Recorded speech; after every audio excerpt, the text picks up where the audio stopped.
When do we get there? I hope you never get there. Nah, Kick your ass. too much traffic. Daniel, hold me back. Hold me back. Making my blood boil. Getting a little sweaty around the eyes. Okay, it has been a couple of weeks, and I'm back at it.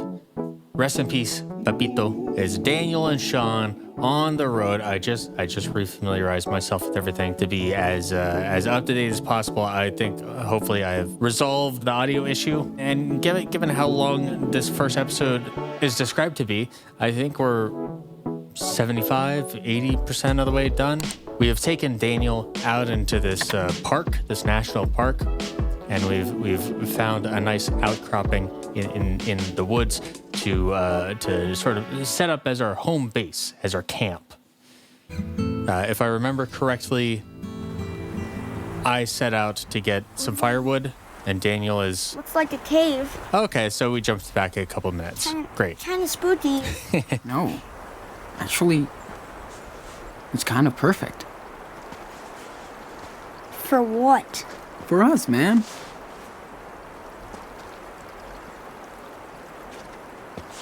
We're gonna stay in there? I don't know. Come on, Daniel. Look, this could be our secret base.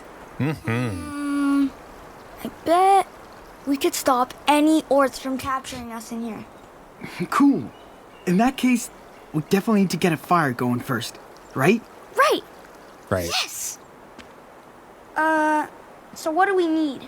You protect the base. That's what I chose previously. I stand by that. The only part of that answer that makes me nervous is that I leave the base to collect firewood and a bear approaches while I'm gone or something like that. But otherwise, I think it'll be fine. I need you to build a fort to keep out orcs, trolls, everything.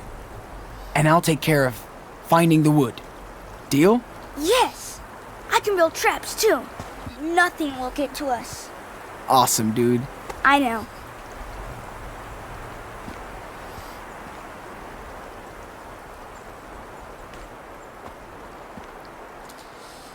So yeah, previously I mentioned that I chose that because I felt like Let's unpack.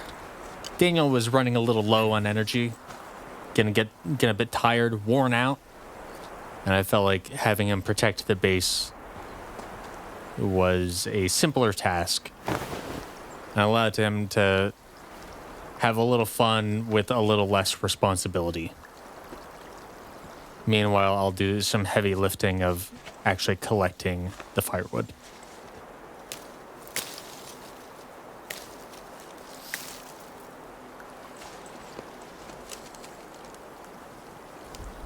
Oh, right, the newspaper. Presumably of the shooting of his dad. Oh, yeah, we can see it, the text there a little bit. Esteban.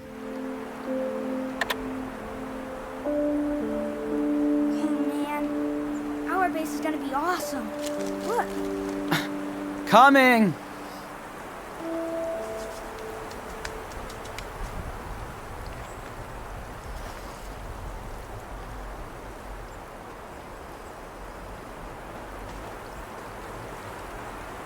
let's see.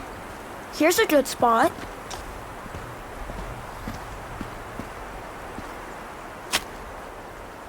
You're doing great there, Daniel. One step here, and wham. Oh, yeah, it stopped me. This is gonna be 100% orc proof.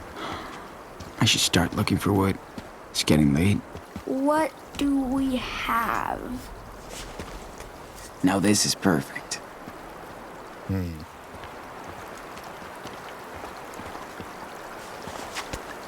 Nice and dry. Uh-huh. Okay, dry wood is important. This for a spear. I mean, we have the newspaper for a little bit of kindling, but you kind of need some lighter twigs as well. Some thinner twigs. And sticks.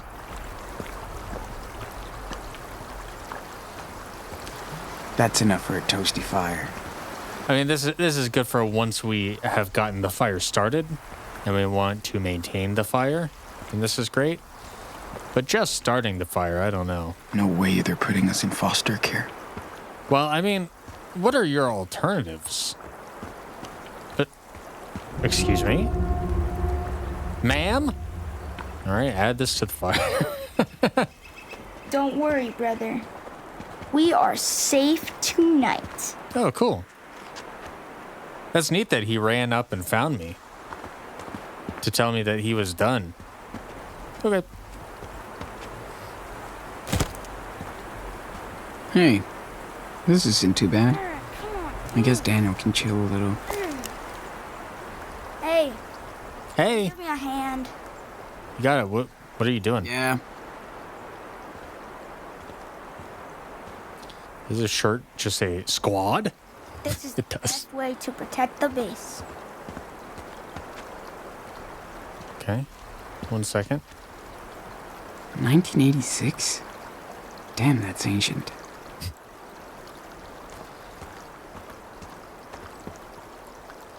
Now that's a fort. Good work, little bro. Yeah, way to go. All right. Sorry to delay you. Let's fortify our defenses a little bit, huh? Yo, what are you doing? Trying to move this branch to protect the base. Good call. Here, let me take this side. You got it? We'll see. Go ahead and push.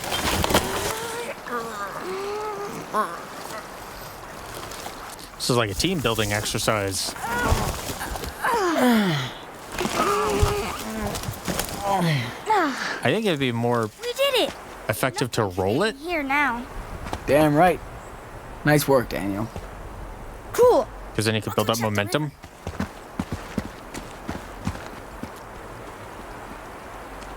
They really just kind of pushed it through the mud. We're doing okay together. You know, what's he doing out here? Oh, man, more scratches. Don't freak out, man.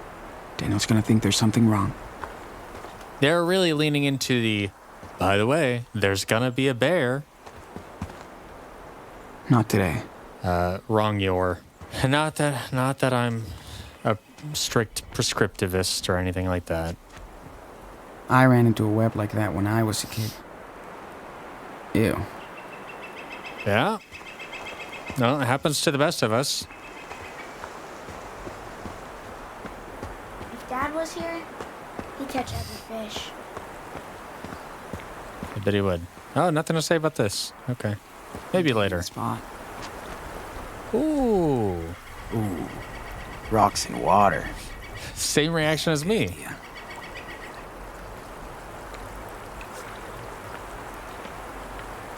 Little mini game, perhaps? Nope. Okay.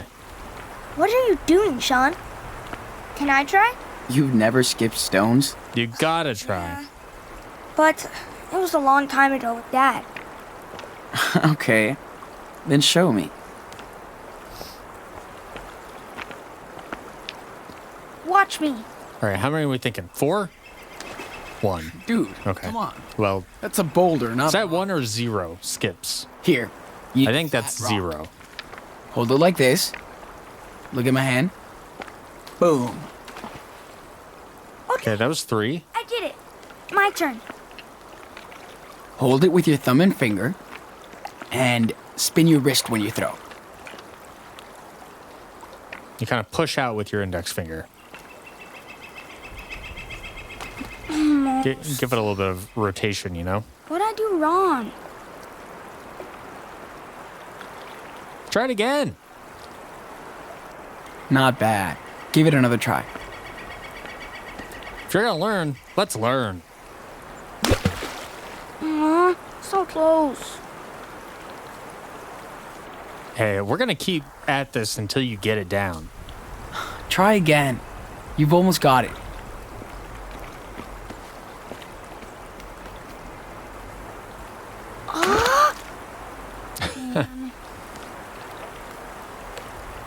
Again. Again. You're getting into the zone. Don't give up now.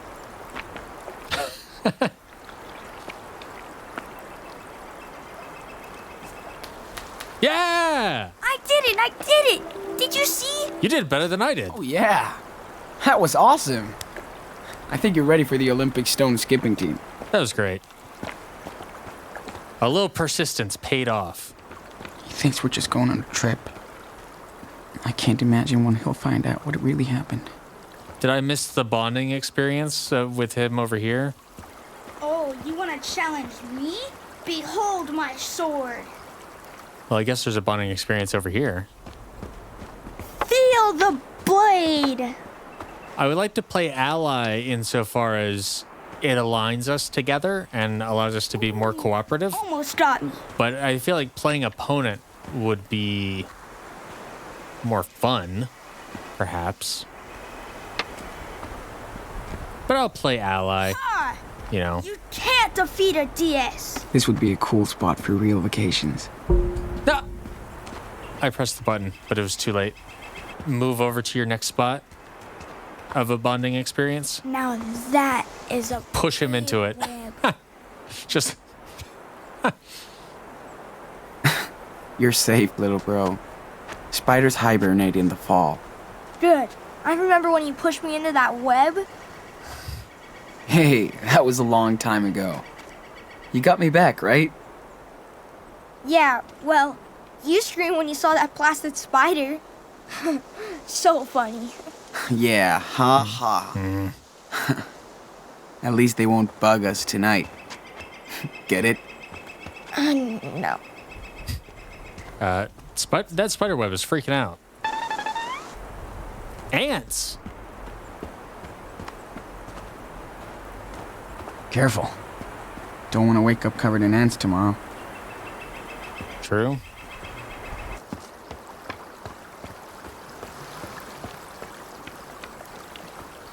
Oh, a little illustration My feet zone. hurt.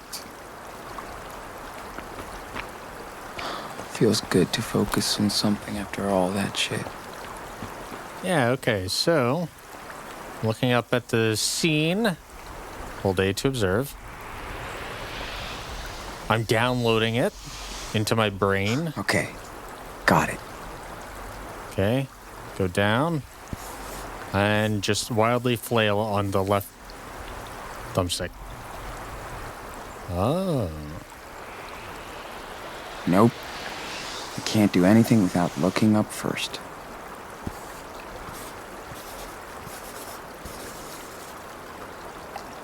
Dad gave me the sketchbook. all right, let's get more detail in there. So fucking awesome. But I can add more details if I want. I do want, in fact. This is very serene. This almost looks like a peaceful memory. Almost.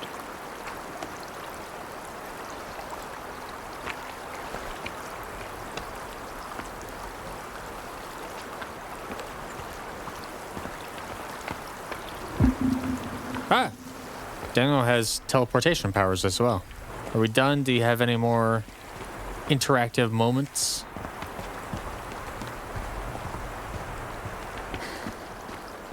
Great. Sun is going down. Yeah, Hurry up. time to light the fire. Somehow, are we doing friction?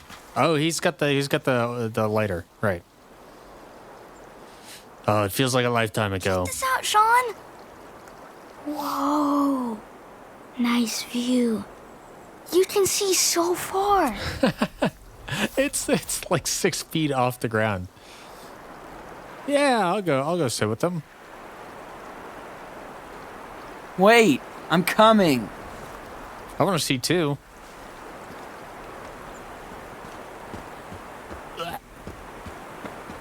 Wait, did I look at the spikes before? He's such a little guy, but he's staying strong. In his own way. In his own way. Oh yeah, this is a nice view.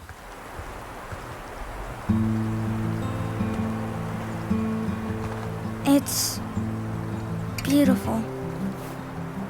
Pretty amazing, huh? See?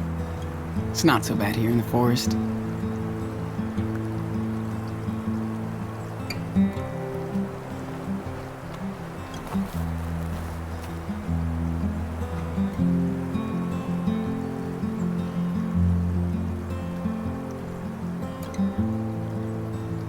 Hey, look at those clouds.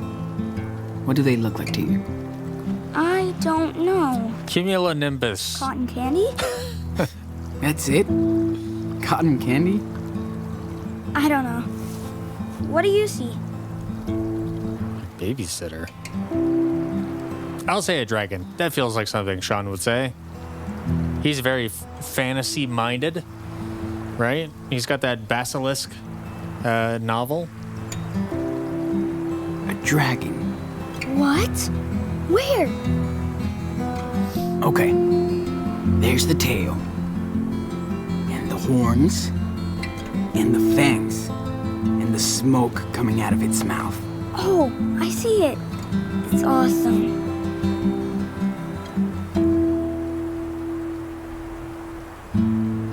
Wouldn't it be cool if we had a pet dragon? Yeah, can you do that?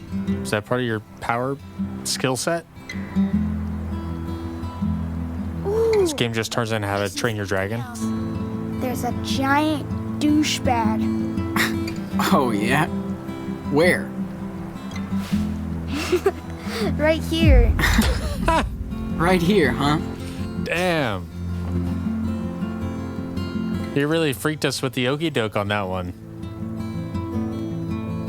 The old switcheroo.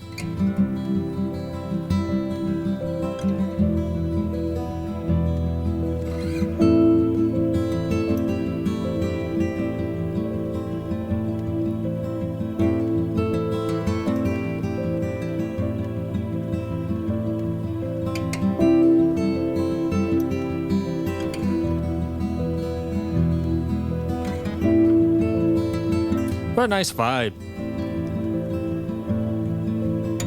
I mean, a sad vibe, but like a nice vibe. All right. Come on. Let's go eat something.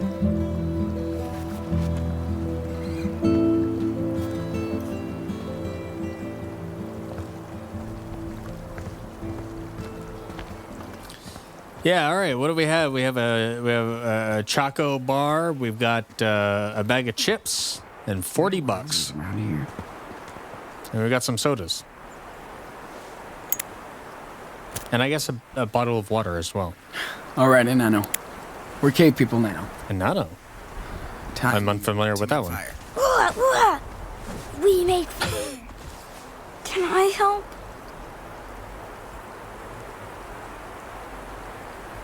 Yeah, go for You it. have a big mouth like me, so come on. Blow. Yes. Dude, don't blow it out. Sorry. I wanted to do it like a movie. Oh, nice. It's warming up.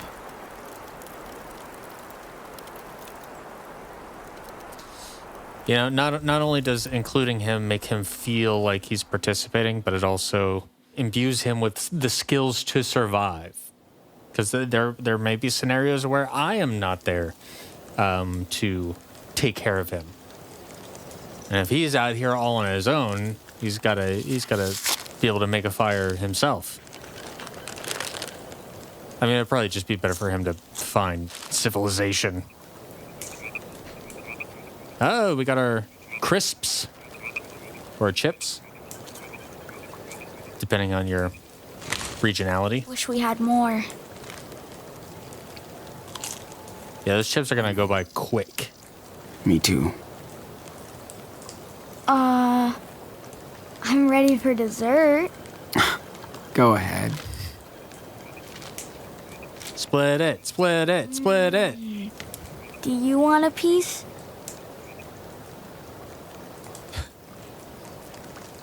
Well, while part of me wants to say I'm good and say you can have the rest, I do think he genuinely would be like, yeah, I would like a piece. Because I would say, yeah, I would like a piece. I don't want all of it, but I would like a piece. Right? We should share it for sure. And also, because we have illegally obtained this chocolate bar, it makes me equally culpable.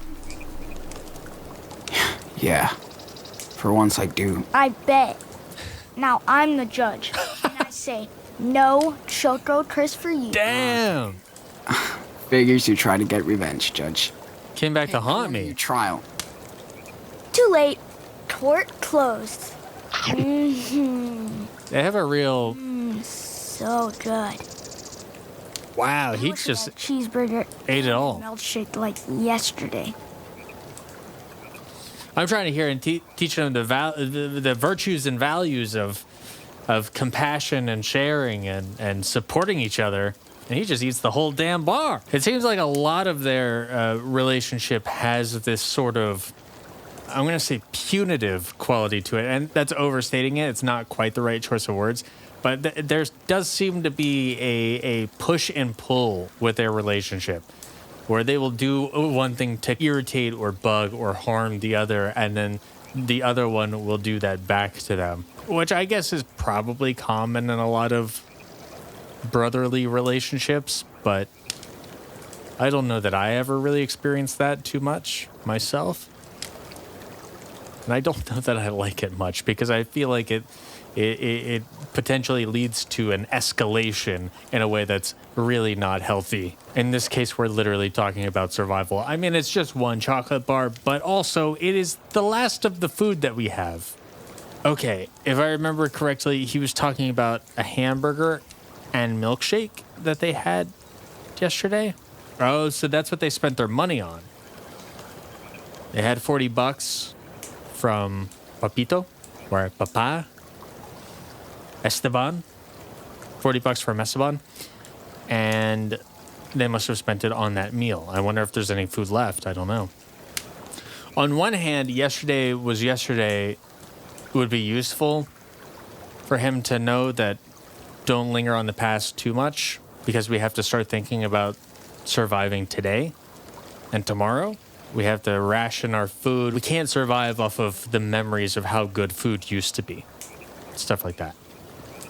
And also, hey, you just ate the last of the food, and talking about how good food was yesterday does not make me less hungry. But at the same time, that shake was so good allows him to sort of think back and appreciate what they have had. So I see the merit in both options. I think I'm going to go with that shake was so good because Sean is a 16-year-old, and if I were 16, I would probably fixate on how good that shake was as well. Oh, dude, that shake was so good. Can't believe we found a diner on the way out here. I want another one. I know. We'll get you one. Promise. Someday.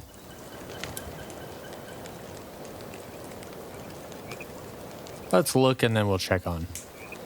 Funny how a little food chills Daniel out. Man, this is the coolest secret base ever.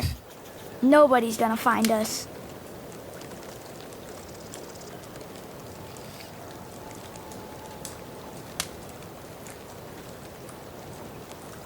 You okay, buddy? Yeah. Feels good to sit down. Sure. Sean, are you mad at me for what happened with Brett? I don't remember everything. Oh, so we got in a fight is probably Sean explaining what happened to possibly jog the memory a little bit. I'm not going to say nothing happened. I don't think that's not honest. I don't think that gets us anywhere. It's not your fault would be good to say. Because by him asking, are you mad at me, that implies he might have some guilt over the situation. And I think that will be useful to try to relieve him of that potential guilt. So I'll say it's not your fault. It's not your fault. Shit happens. Brett deserved it. He did. Can't I remember? That's weird. Don't worry, dude. You were running around all day. You tired out. It happens. You could tell him what happened.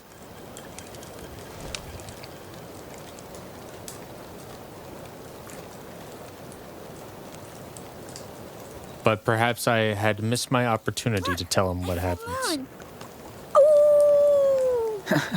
It's not quite full yet, Wolf Boy. Do you think there are werewolves for real? We Are the Wolves is cute. I'll do that. That kind of harkens back to our conversation from earlier. Dude, we are the wolves. Ow! See? Ow! Ow! Ow! Ow! Ow!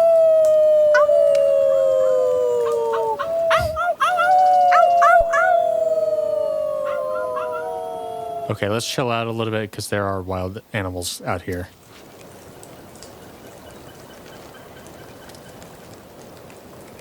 Also, this is how we get found out. I am so over chips. You won't be when you start getting real hungry. Good I took those and not the beers. Daniel needed the See? sugar rush. I'm so tired. Okay, I assume get some sleep is the advancing action. We're almost broke.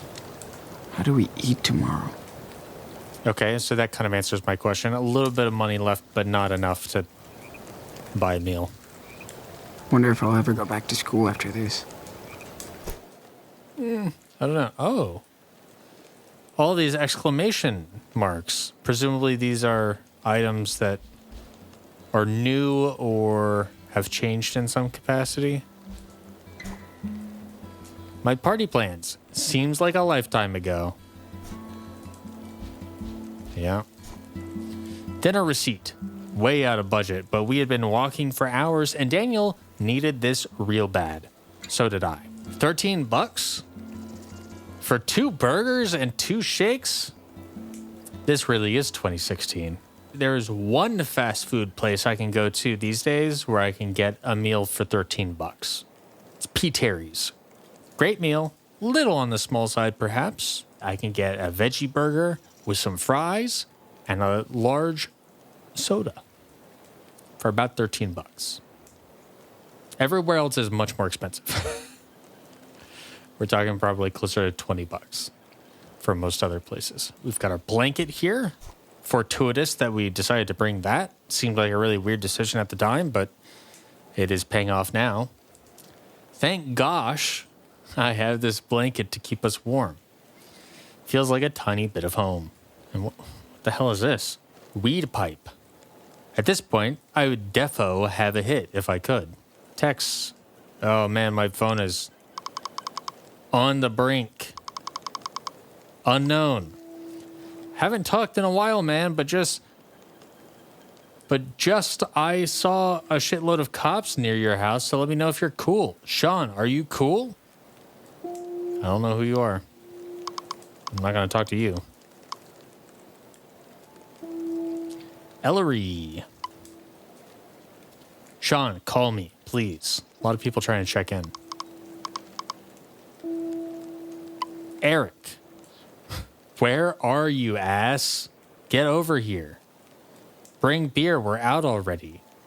Now, motherfucker. Dude, now is not the time. Lila, our homie. You ready for the party yet? Ugh. Answer or I'll take your hot dad. Where the fuck did you go? Come back, I haven't showed you my outfit yet. Oh, right, this is from when we were on our voice chat. I just dipped in the middle of that. Didn't close the call or anything. I'll call my dad. Hold on, okay? Something's going on outside. What do you mean? Hey! And then it never came back. Left to an open room with my laptop open. Unless she has hung up, that voice call is still going and I'm still not there. You think you the only one that's trying to score? Hello? You still there? Don't bail on me, you asshole. Seriously? Ghost. If you're not going to the party, I kill you. Did you hear that noise? It's Halloween, not 4th of July, people. That was gunfire, not fireworks. Fuck, I hate that when you ghost out on me. I'm pretty sure you don't do that when you're texting Jen, am I right? I'm out. Call me when you're ready to go. Police car's right down the street. Call me, please. So now she understands, hey, maybe something serious is going on. Dad said your street is on lockdown. Can you see something? I hear the police and ambulance sirens. Sean, answer me. Tell me you're okay.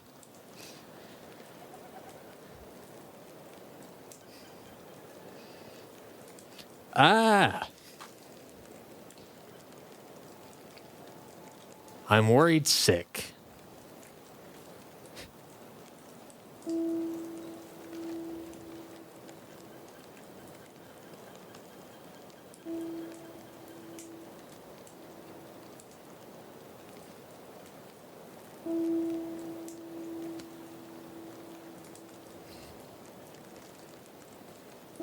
There is something about these lines here that hit for me extra hard. Ugh. Getting a little sweaty around the eyes. Oh, shit. Your house is on the news. WTF, man. Fuck, call me. They say your dad was shot or shot someone, or I don't know. It's bullshit, right? Whatever happened, man, just talk to me. Call me. Anything. I need to know you're all right. Sean, I can't fucking sleep. Can't stop thinking about you. I need to know you're okay. Ugh. I'm not okay, Lila. My dad was shot. I'm with Daniel. We're out of town. Oh my God, what? What? Sean, where are you? Can't tell. Sean, I'm so glad you're okay. I'm not. My dad is dead. He shot him. What? Who shot who? I can't talk. We have to run. No, come over here now. I can help. You will be safe. No. Call you when I can. Sorry. Just call me now so we can talk. I need to hear you. I know you didn't do anything. We'll tell them. Sean, are you there? I can't sleep. I keep thinking about you. Please be safe. Both of you. Love you. Guys, are you okay? We had to stop for a couple hours. Daniel is sleeping. He is done. Where are you now? Hiding. I can get Dad to come pick you up, and we can talk this out. No, Lila, I'm sorry. You're really not coming back, right? No. I'm with you, Sean. Please call me soon. Oh, man. That was intense. There is something very specific about reaching out to somebody and not hearing something back that really resonates deep within me in a weird way. And I think a lot of that is just because it's like, you know, when people die, that I don't inherently find sad. And I've had some time to think about it as I've had, you know, different experiences in life. And it's just like, that's just like people die. That's just how that's the deal. that is the contract we sign when we are born. Is that one day we must die. And that everybody must die. Right? And because we're not all born at the same time and we don't all have the same experiences, we will not all die at the same time. And therefore, you must experience somebody else dying. That doesn't make me sad. That's just how it is. But what does make me sad is the people who succeed the death of another. The people who live on, the people who carry that grief with them. That makes me sad because that's like, that's difficult, right? You don't have to feel bad about a person who died. While on some level, you might lament the missed potential of that person. You know, you experience something and you think, they would have loved this, right? And that can kind of make you a bit sad.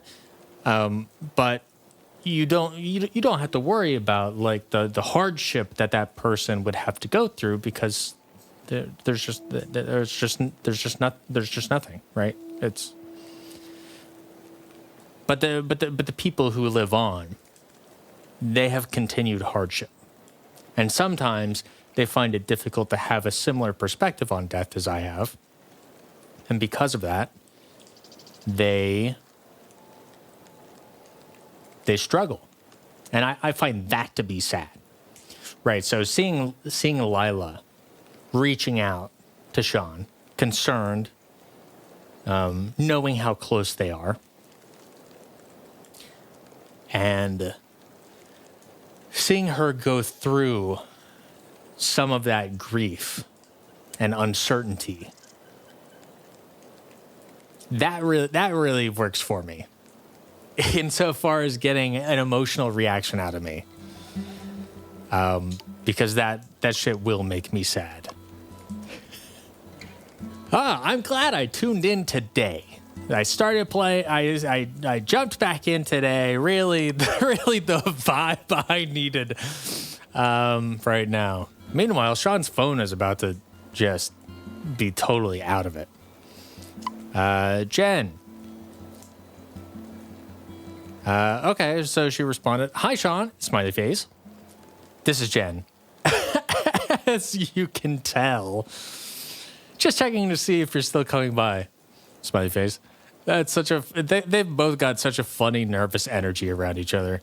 This is Jen, as you can tell, very much reminds me of "Can't wait." Next message, "To finish that homework." There's just something really funny about that. Not too wasted yet, so come out and play. Smiley face, smiley face. Okay, so that is during the party. Is that tonight or is that last night? That might have been, or 2 nights ago at this point. It might have been a little while. "Sean, I heard something happened at your house. Please call Lila. We're here for you." Damn, yeah. That must be like also a really tough thing for Lila to go through while she is surrounded by a bunch of other people in like a party setting. On one hand, you could say she could have support there with other friends, but on the other hand, going through an experience like that, surrounded by a bunch of other people, would not make me comfortable. "Sean, I wish I could talk to you, but my parents say that I can't for legal reasons. My mom is a lawyer and says we can't be involved at all and that you can't contact me again for legal reasons." Oh, okay. So this tells me that the story is getting out that they resisted arrest and that he killed a kid, and like the spin is already painting the Diaz's as criminal in some capacity. "They didn't even want me to text you, but there's no way I won't tell you that I'm so sorry about your father. I truly wish I could help. Your friend, Jen." Damn, that's fucked up. At least she reached out to say, "Hey, I don't feel good about this. That sucks for you." in as little words. That is kind of one of the big downsides of Sean effectively just running away, is that it allows the police to maybe not go so far as to manufacture the story, although that is possible. But they are allowed to frame the story through their perspective only, and they're not gonna frame the story in a way that paints them as incompetent and escalatory. This is a thing that absolutely happens with cops here, especially in the United States, is that a lot of cops tend to escalate situations. They pull you over because your taillight is out. But now, all of a sudden, you're having a conversation with somebody who has a loaded gun. That takes on a very different connotation than, "Hey, by the way, bud, your taillight's out. It's like, hey, by the way, your taillight's out and don't move too quickly or I, the police officer, will shoot you and get away with it because that's qualified immunity because I was afraid. All to say that if Sean had stuck around, I mean, of course, he would have been probably arrested and or detained in some capacity or whatever. But at least had that happened, at least there would be some path for his side of things to be out there. But right now there isn't because he's trying to not be split apart from his brother. He's trying to not be put into a home. He's trying to hold on to what little is left from his life up until this point. And so that text was very revelatory to that sort of dynamic of this situation. All right, our boss. Sean, I see you're on the schedule, so where are you? I hope you've got a very good reason to bail on us like that. Call me now if you want your job. Sean, you just can't bail out on us on inventory day. That's really unprofessional. Buddy. Sean, boss here. Sorry about my previous messages. Gina finally told me about what happened and I'm deeply sorry for your loss. We are all thinking of you and hope you will contact the Seattle PD so they can clear this up. You and your brother need to be here to get all our help. Please contact me anytime if you need anything. Well, that seems like a decent response from the boss. We've got some updates in our journal. Oh, interesting. Okay, so this is Sean dealing with his grief in some capacity. Let's go ahead and read this. Total nightmare. Can't figure out what happened. All blurry. Oh, so did Sean also... Well, I don't know that this necessarily means that he had memory loss as well, but just that he's having a difficult time recalling all of the details. Brett and I got into a fight, then the cop came out of nowhere, and then Dad was here, and he tried to take... Fuck. Power lines. There's Daniel sleeping. Only $30.30 left. Need food, clothes, hideout. Where? Need to keep on drawing so I don't go crazy.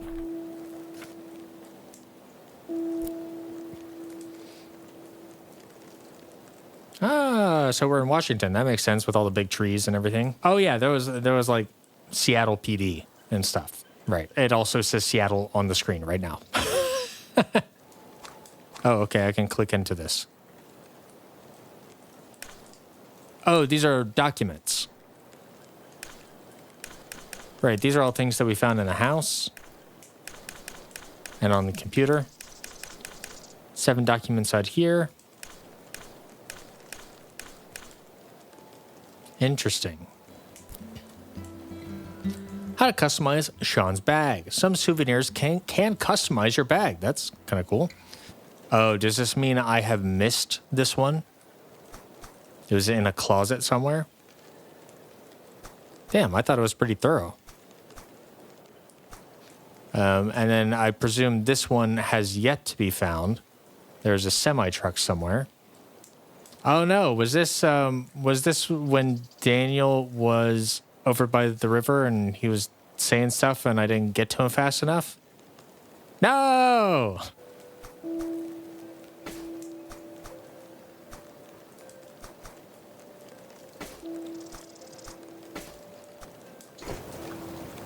Ah.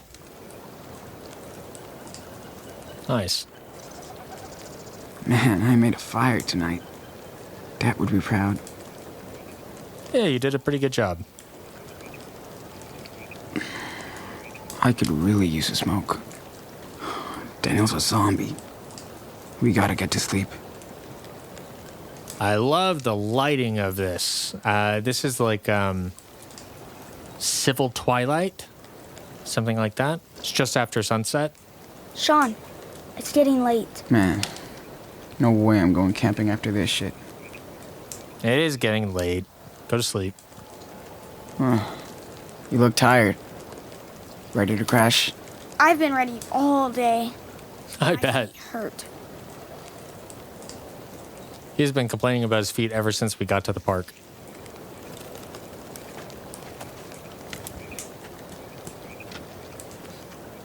think we earned some serious rest. We need to find an outlet. Sleep forever. Not on this round. Get my phone charged back up. Better than freezing out there, right? Way better. Yeah. Now we have a real fire. And a secure base. You did awesome today, Daniel. Really? Hell yeah. Yeah. Without you, there's no fellowship.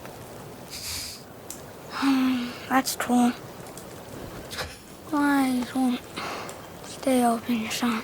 Sleep tight, bro. I love the continued references to Lord of the Rings.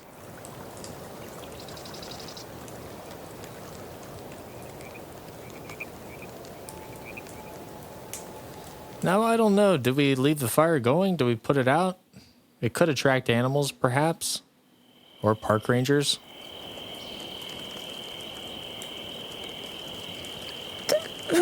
But it also keeps us warm, so... I don't know. You doing okay? Oh, is this like his powers activating in his dreams? Oh, nightmare. He's gonna force push me into the fire. Where are we? Daniel? Hey, bro. Wake up. Huh? Sean? What happened? Where's Dad? It's okay. Starting to come back to him a little Just bit. had a bad dream. That's all. I feel sick. It hurts. No fever. Maybe it was something you Sean? ate? It really hurts. Oh, shit. It's okay. Is this just like a physiological okay. response to There you go. resurging that trauma? That's it. You'll feel all better tomorrow.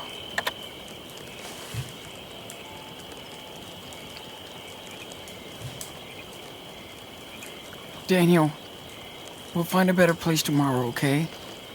And food, too. I promise. Stop promising stuff, man. You promise? No. Promise. You can promise that we'll try, but don't promise that we will get that stuff.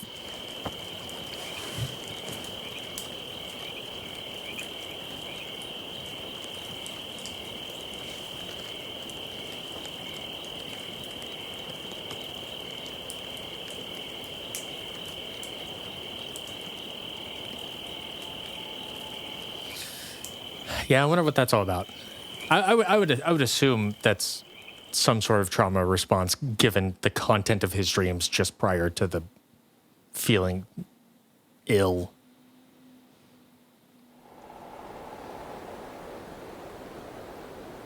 State Route 7, Washington, the next day. So at this point, it's been 3 days or something. 3-ish days. Less than a week, but more than a couple days.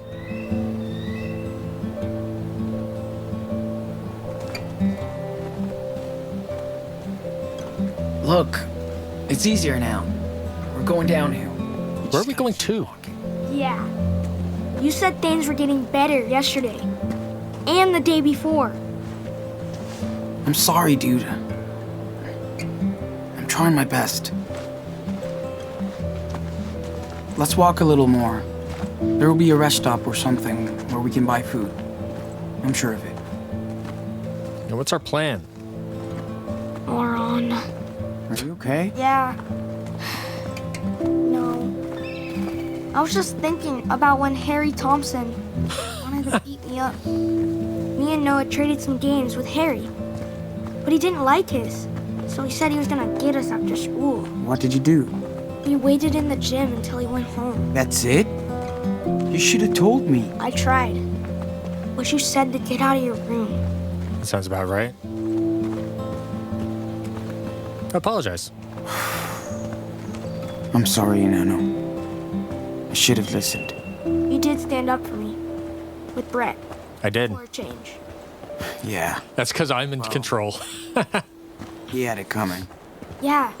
Hey, there's something ahead. Yep. Must be the gas station we saw on that sign.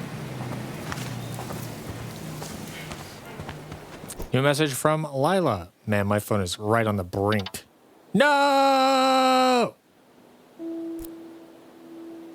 We'll never know, I guess. That might have also just been a way for the game to indicate, hey, you've got new journal entries, you've got new stuff in your backpack, et cetera, et cetera. You should check this stuff out. And also, your phone is dead. Camp, chill, fire. So stupid. Daniel got sick. Plus, he has no clue about Dad. Gotta keep it that way. Why do we gotta keep it that way? Help him work through it. So what I say, the guy who has no expertise in this field and really no experience dealing with this sort of situation. It's a great illustration of the rock, though. It almost looks like a spaceship. The drawing of them skipping stones, great line work, as always. Miss you, Dad. Aw. Fucking road. Go back? No, we gotta keep moving. Nothing to the left, endless nothing to the right. Where's he finding time to do all these drawings? Pinecone? It's been so long since I've held a real pinecone. I wanted to leave this behind, but Dan insisted. Yeah. Skipping stone. The perfect pebble. A little souvenir of Daniel's achievement at skipping stones. I love that. Leaves. Tree leaves. I must have packed my bag a bit too swiftly. Didn't mean to take these with us. Maybe that could act as kindling. So that might be an alright thing to have. Shit, my phone's dead. Finally. I thought we'd never get out of these woods alive. Awesome. I'm so hungry for real food right now. Those berries messed up my stomach. Sorry. Here. Oh, that's... We're gonna get food, water, and plus a map, so we can find the best route. That's probably why he threw up. Because he ate those damn red berries. Oh, these are red. I don't think we should be eating these. Guess I can try one. No! Stop him! Stop him! I tried to get him to stop, but he just went so fast, and then he just kept eating them. All right. Hey, come on. I know last night was tough, but tonight will be better. I swear. Yeah. I hope. Doing a lot of swearing and promising. Check the money in your backpack. $30.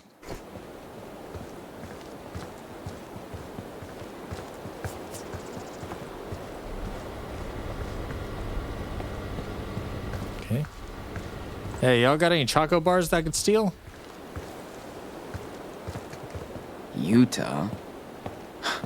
You're a long way from home, dude. So are you. How can someone drive with this mess? So critical. When you do not have anywhere Sean. to live. Can we find some food? Maybe. Can't believe how lost we are. Thank God. Also, This place. is there a semi nearby? This seems like the kind of place where there would have been a collectible. Damn. I guess this is local art. Yeah, sure. Bears. Again, playing up the bear motif. We're not too far away. Probably need a map to find it, though. Hey, that's the same name as our airport.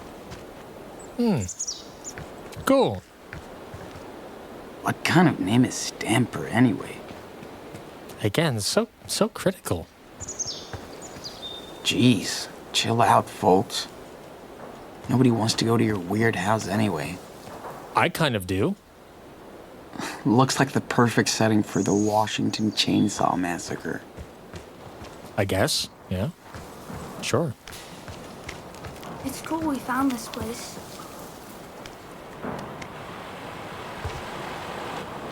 Damn. Why do they let this rust out here? I know Dad would be able to fix it. Yeah. He could, Maybe not possibly. that one, dude. He has to finish your tart first. Yeah, Oh, yeah. I know.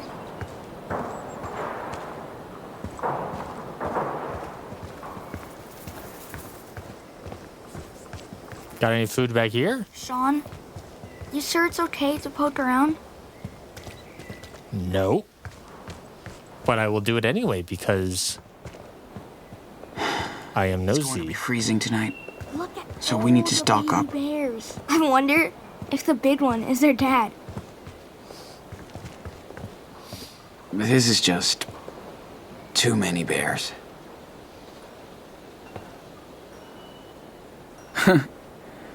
Kinda creepy, huh? Nah, I think they're cute. We should have one at home. Dad would love it. No way we're carrying a freaking log around, dude. Okay. Right. He loves calling Daniel dude. Yeah, maybe. Sucks I can't do Halloween at home. Just Dad. He loves to relate everything he possibly can to his dad. Which, I get it, but... Buddy. Do they make actual money doing this? Probably. It's also probably just a hobby that pays a little. What the? Something's under that cookie box. A small critter. On one hand, I do want to move it because that feels compassionate. On the other hand, that box did not just accidentally fall like that. Somebody put it there. But it does feel inhumane to leave it.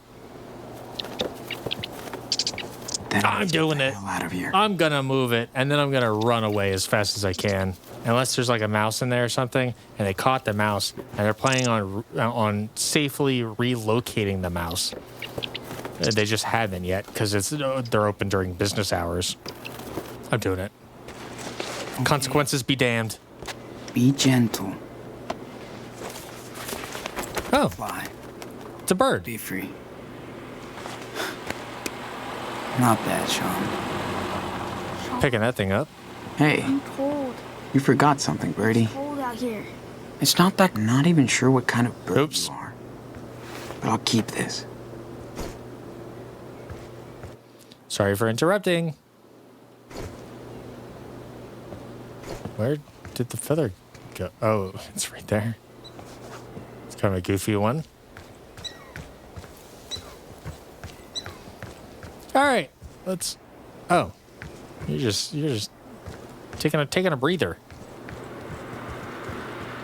California plates. Maybe they can help us. Why do you have that reaction to the California folks, but not the Ohio folks?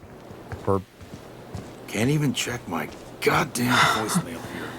Never thought I'd be so excited to see a gas station. Wonder what they're doing here. Maybe they got some extra food. I want cocoa. I'm gonna talk to him first. Honey, this is a gas station. Hey. Hi. Uh-oh. This is awkward. Here it comes. Oh, hi there.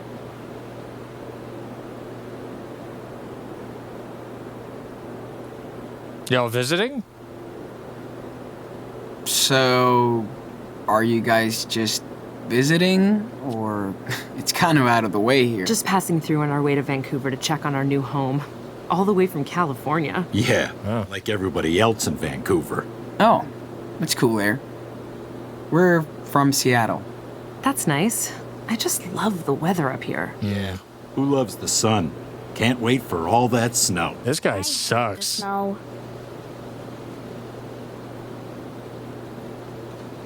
Yeah, what's wrong about it? Hear their perspective before just dismissing them out of pocket. What's wrong about it? I'm sorry. We're actually having family time right now, so if you don't mind. Honey, do not start. Not now. We're sorry. I'm gonna push you on a rock, The road makes him look grumpy. man. Hey, no. It's cool. Daniel, a little back up here. I'm flailing. On one hand, yeah, I could say nice weather, but I feel like I have outstayed my welcome at this point. And now that I've established a rapport, sort of, now I hit them with the, hey, y'all got a little extra food? But man, this dude is not having it. I hate to ask, but we forgot to get money before coming here, so could you spare a little food or something? Do you mind? We're kind of busy. Thank you. Yeah. We'd like to help, but I thought we left Berkeley to get away from this. I'm sorry. Hey, no worries. It's cool. Didn't No. mean to bug you. It's not cool. Come on. Let's go.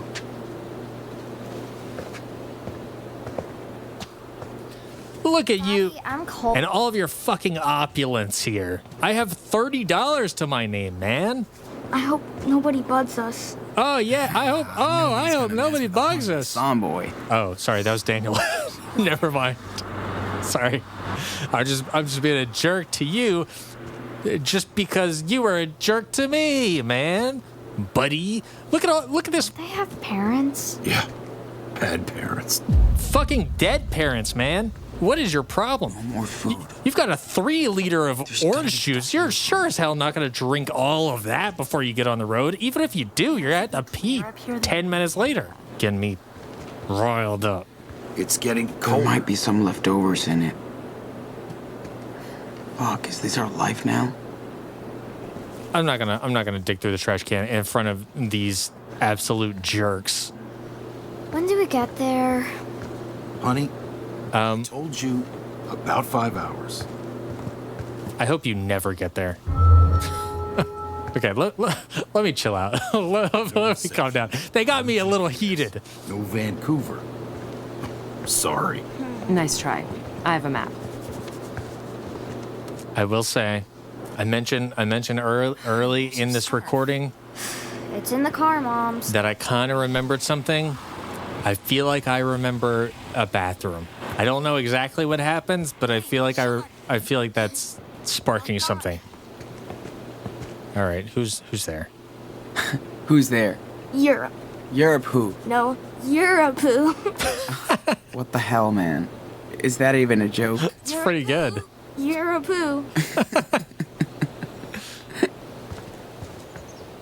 It's weird.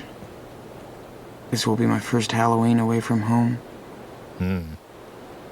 I swear, these are the type of people who are making like $150K a year, $200K a year, and they're like, why do people keep asking me for money?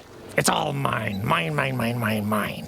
It's like, man, you have no idea what I'm going through. Last night was so cold.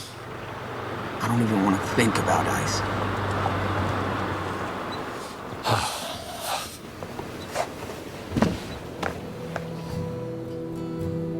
Dad always had a thing for gas stations.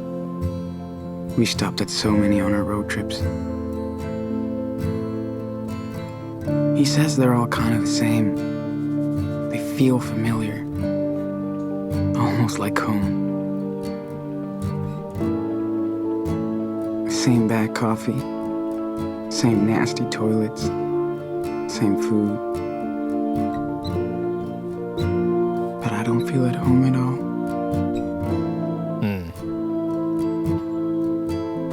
Sean, I'm hungry.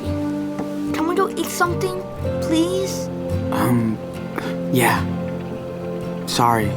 Just daydreaming. Okay. Let's go.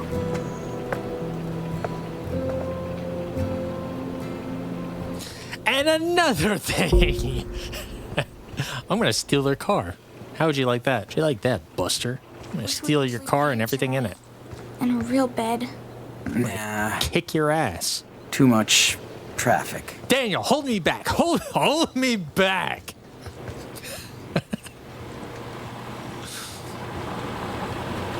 This really got me bothered. Shit, they're still looking for us. We can't go back. Seattle's shooting ignites protest. Police search for suspects Sean and Daniel Diaz. I'm gonna go show him this paper. Can't let Daniel know. Say, hey, Not right. you give me that food or else. I got the bona fides. I got the street cred. The streets speak for me. And if that's not loud enough, the newspaper speaks for me too. We have to get something to drink before we take off again. I'm fine. I'm too young. In case of black bear attack, drop food and possessions. Do not run or play dead. Fight back vigorously, aiming at the head with any object available. In case of cougar attack, throw a 20-year-old male. Okay. We got some real jokesters in the area, huh? Maybe some other time. Are you looking for hope? There is only one true path, one true God. Join the Cornerstone Church. Visit our site today and find your way. Join tcc.go. I'm on it, hillbilly. For sale. New chainsaw. Well, used chainsaw, new belt. Only $50 or best offer. No trade. I'll give you $30 for it. Yeah. After the night we just had, I'll pass. Join local nature expert and legend Carol Mountain Gal Garcia for a bi-monthly trek through Nisqually Valley. Discover the trail and forest secrets no guidebooks can teach you. Private or group tours available. I mean, that might be helpful if we're tromping through the forest like that. Spanish lessons. Nachos and cerveza? You sound like an expert douchebag. Chips and beer. No hablas español? Don't speak Spanish? No problema. No problem, obviously. As an expert with over 10 years experience as a middle school Spanish teacher, I can have you ordering nachos and cerveza like a pro muy pronto. Like a pro very quickly. Hey, look. They're gonna teach us Spanish. Este tipo es un idiota. No thanks. I already have one. Free puppy inside. Ask for details. Oh, look at those trees. Shut up. Better clean up before we look like the gutter punks downtown. Hey! Come on in. Let's do this then. Ugh, I'm coming. Would that have garnered us favor with that family outside? He looks like one of your drawings. Hey. No, he doesn't. Oh, shit. My face. You look older, dude. Stop watching me, perv. You don't flush, we call the cops. I feel like that's a worse accent than my Spanish accent that I did for Esteban. Could you pick up your brother at school today? Pretty please. It's customer complaints day. Keep our bathroom clean. Make a mess at your own risk. The management. Yeah, people always respond kindly to threats. Nice. Free water for us. Suckers. All right, let's clean up. There's an outlet. Charge your phone, dude. Ah, cool. I know. So wash fast. Charge your phone. My hands are ice cubes. Okay, you're done.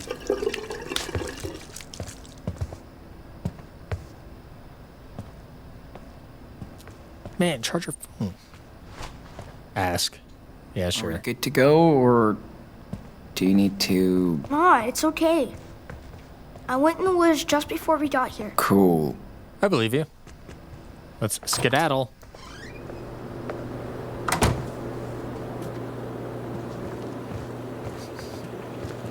We can still speak to these people. I feel like I'm going to do it now just out of spite.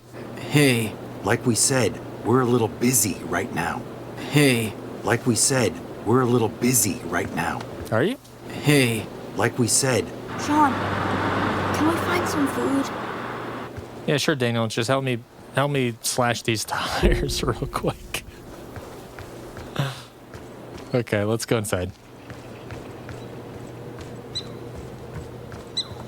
get some of those like mini powder donuts. Oh my god. Oh. Or we could get like a king size Kit Kat. Hello there. Hey, what's up? Whoa, Hey, Sean, like we said, they have Choco Crisp.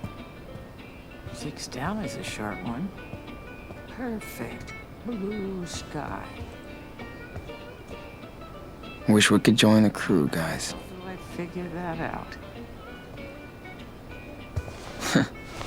Yoink. Upper road cred. Stole that. Not gonna pay for it. Truckers will never be homeless, hungry, or naked. Kind of a self-own on that. Sorry, dude.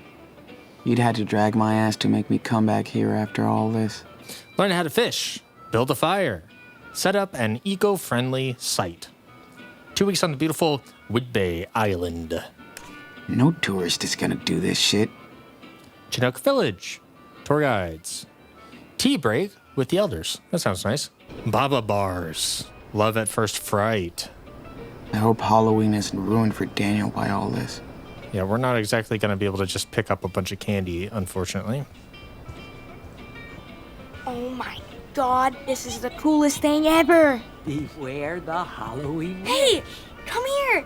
Check it out. Look. Hey, come see. It should be called Daniel's Cash Trap. Yeah, I don't think I can justify Find what you want. playing it. It's $1 and I need every one I've got. Power Bear in the backwoods. More like power marketing. Exclusive Power Bear action figures. Play and win here.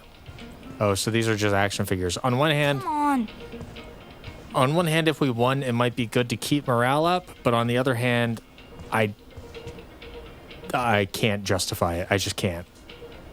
Right. I'll just bust out my platinum card.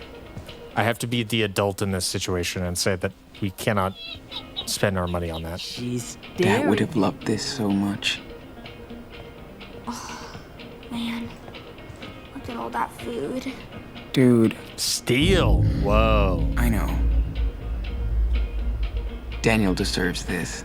Let's see. 10 across.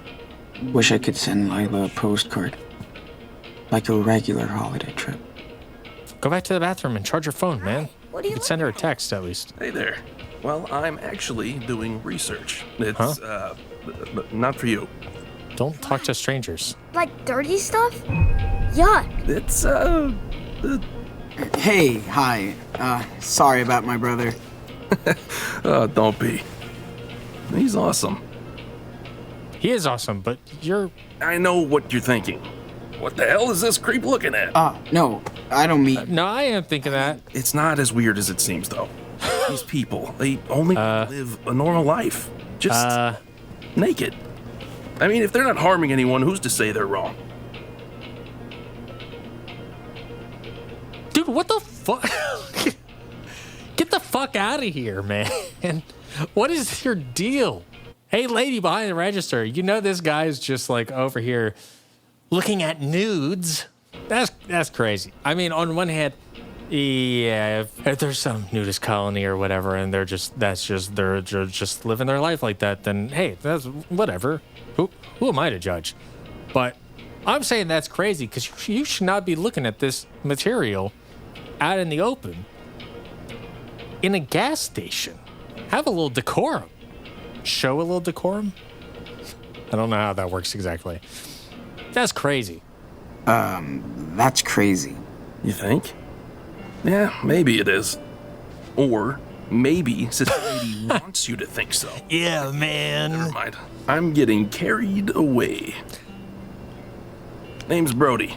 I don't want to know your name. An online traveling journalist. That's a nice way to dress it up. What's a online traveling journalist? Just a fancy name for someone who drives around. Oh, are we gonna get a ride from this bragging guy? about people and stuff. There's a few websites that pay me for these papers since I know how to write. I'm sure you Nice to do. meet you, man. You traveling with your brother? Got a lot of fanfic. Yeah, I'll just be honest. Yeah, I am. Yeah. whatever. Yeah, we're on the road, going south. Good for you. Thanks. Best way to learn is on the road. The earlier, the better. Who has ever said that? Well, I'd love to talk and avoid work all day, but I'm already up against a deadline. Safe travels, dudes. Thanks, man. See you around. I hope not. Ooh, Sean, check it out. It's a raccoon costume. What? I want to be a raccoon. Raccoon. Shit. No way we have enough money for all this. Okay, see you later, Mr. Raccoon. Maybe Dad will give it to me for Christmas. How the hell do I steal this? Oh, I guess I've got a backpack. Man, Daniel would love that thing. Wait till I know Daniel would love to have a souvenir. Like another world. Pretty sweet. Could be useful. I'm Daniel. So what exactly are you doing all the way out here? It's a Of course they secret did. adventure. Why the Is fuck that not? so? Sounds intriguing. Did you make all these bears? Oh no, I won't take any credit for the bears. That's all on my husband.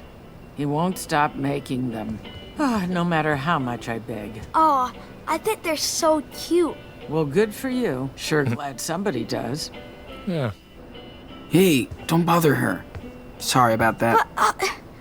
I'm talking to her. He He was- sure likes to chat. He was actually walking away at this point, but He talks a lot. I wanted extra dialogue. I do not talk too much. You always say that. But that's not true. Sorry, Daniel. Can I help you? You don't No. look like you're from around here. The hell is that supposed to mean? What do you mean by that, lady? Profiling ass. We're on a road trip. We're camping. We live out here. Not gonna say we live out here. Where camping is kind of true.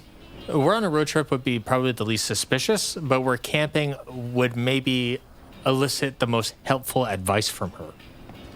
Right? If she's going to recommend a product or something like that, we would get the best information from her if we say we're camping. So I feel like I should say that, although I don't know how legal camping is out here. Because in some places in the US, it's not. And you have like designated camping zones and stuff like that. It's weird, but I think I'll say we're camping. I can imagine some scenario where that backfires, but it's probably the most advantageous, the most useful dialogue option, if I had to guess. We're at the Tacoma Rock Campground. So where are your parents? Back at the campground. Wait, what? Our parents are with our dad? Oh, we are with our dad. That's where our parents are. Are you gonna play it off as like the journalist is your dad or the guy outside is your dad? Like we said, No parents allowed is such a such a suspicious response. I would be, if I were that shopkeeper, I'd be like, I need to inquire further about this because what are you talking about? No parents allowed. With our friends might draw some concern because she would feel like we are unsupervised, but with our dad is also not true. And while it might alleviate her concern, it might elicit less help from her. I'll say with our friends, just because that is less identifying information. If we say it's with our dad, then maybe she's better able to piece together that, oh, it's 2 kids and a dad. I remember hearing a story about 2 kids and a dad just recently, just a couple days ago.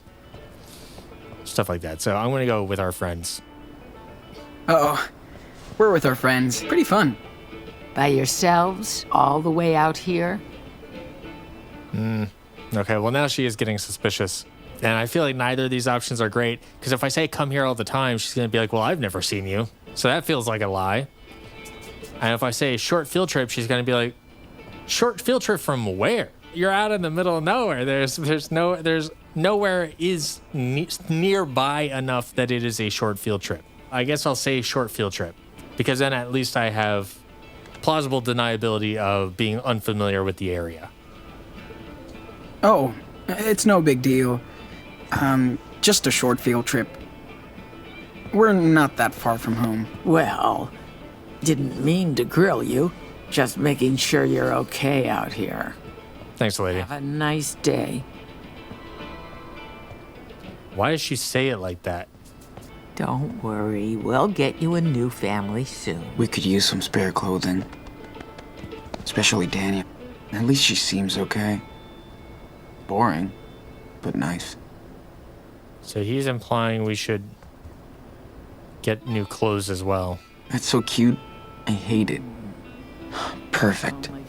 We should be able to find our way with this. Okay, I'll pick that up. Gotta have water to live, man. How do I figure that out? What's that? I guess Daniel would kill for some soda. Me too. A puppy. What's your name, huh? You're so cute. Yeah. Great. Daniel's gonna be all over Aw, that you wanna puppy. come with us? Aw. Don't tell me I had to make this decision. It's a dog. Oh, a puppy! Sure. Super cute doggy. You ready? Is this yours? Somebody left her down the road. If I saw who did that, it'd be the last time. Aw, Yeah. you must be sad. What's his name? Her. Whoever takes her gets to name her. Oh, right. Oh, can we have the puppy? Please?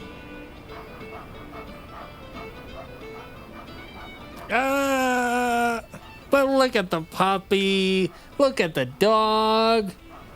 I mean, I guess let me think isn't yes. It's non-committal. Not now is also non-committal, but it's kind of a don't get your hopes up. I don't remember. Is she asking for money for the dog? Even if it were free, we would then have to feed the dog along with ourselves. We are not in a stable position right now, and I feel like it would be irresponsible to take a dog with us because we would be just as incapable of feeding the dog as we are of feeding ourselves. Though I would love to have a dog. It's very cute. Let me think is nice because it would be a big decision, but I also think that the answer should be no. Let me think. I don't know. It's a pretty huge responsibility. Yeah. It would be so cool. Come on. Oh, honey. We have to have an adult take care of her. Thank you. I know. Thank you. I just thought we could. Shopkeeper coming to save the day. She's right. We can't take care of the dog right now.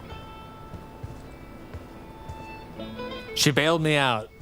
We could live in that. God's But there's no way we can pay for it. That would be Steal it. Put it under your shirt or something. Big ass box. I presume they allow you to steal anything that you could possibly buy, and what happens is you probably get kicked out pretty immediately, unless it's something really small. If it's something really small, maybe you get away with it. Way out of here without a map. But if it's big, you kind of burn your trust, and We could just camp out in here. that would be nice. 10 across. After last night, I would kill for one of these. Maybe not as good as Dad's, but yummy. Sliced bread? We can live on bread for a few days if we have to. Well, we're kind of at that point where we might have to. Hot dog.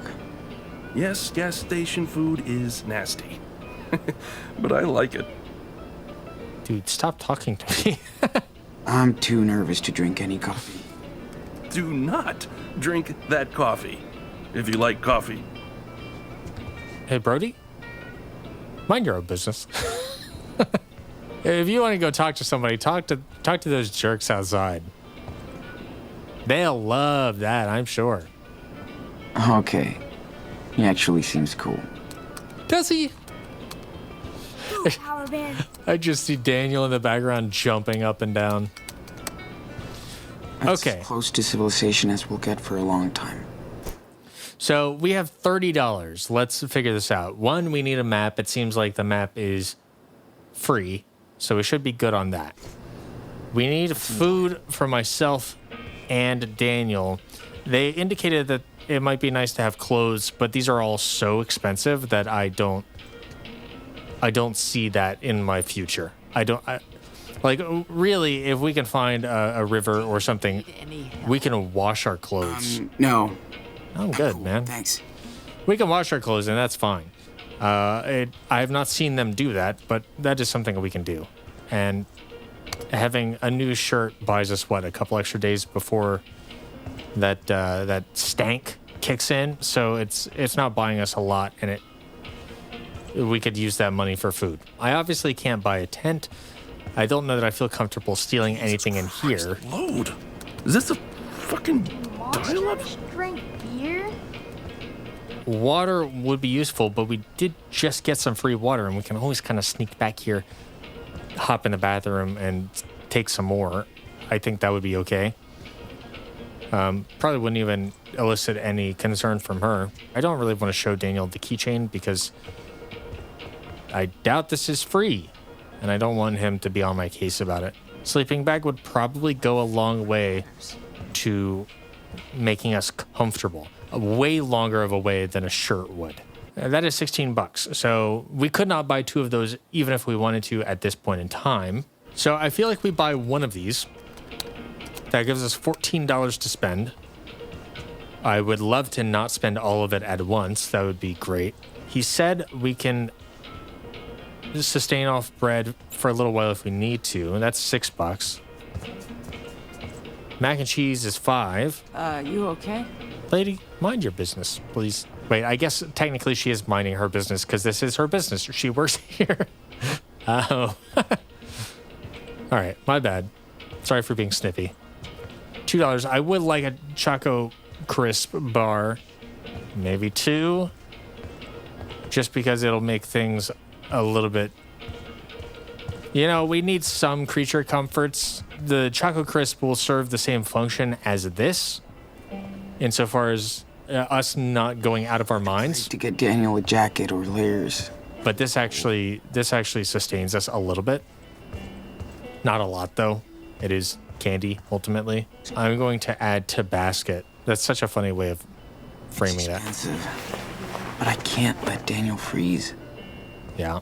With $14 left to my name, I would love it if we could split a Choco Crisp bar. Did I promise him another Choco Crisp?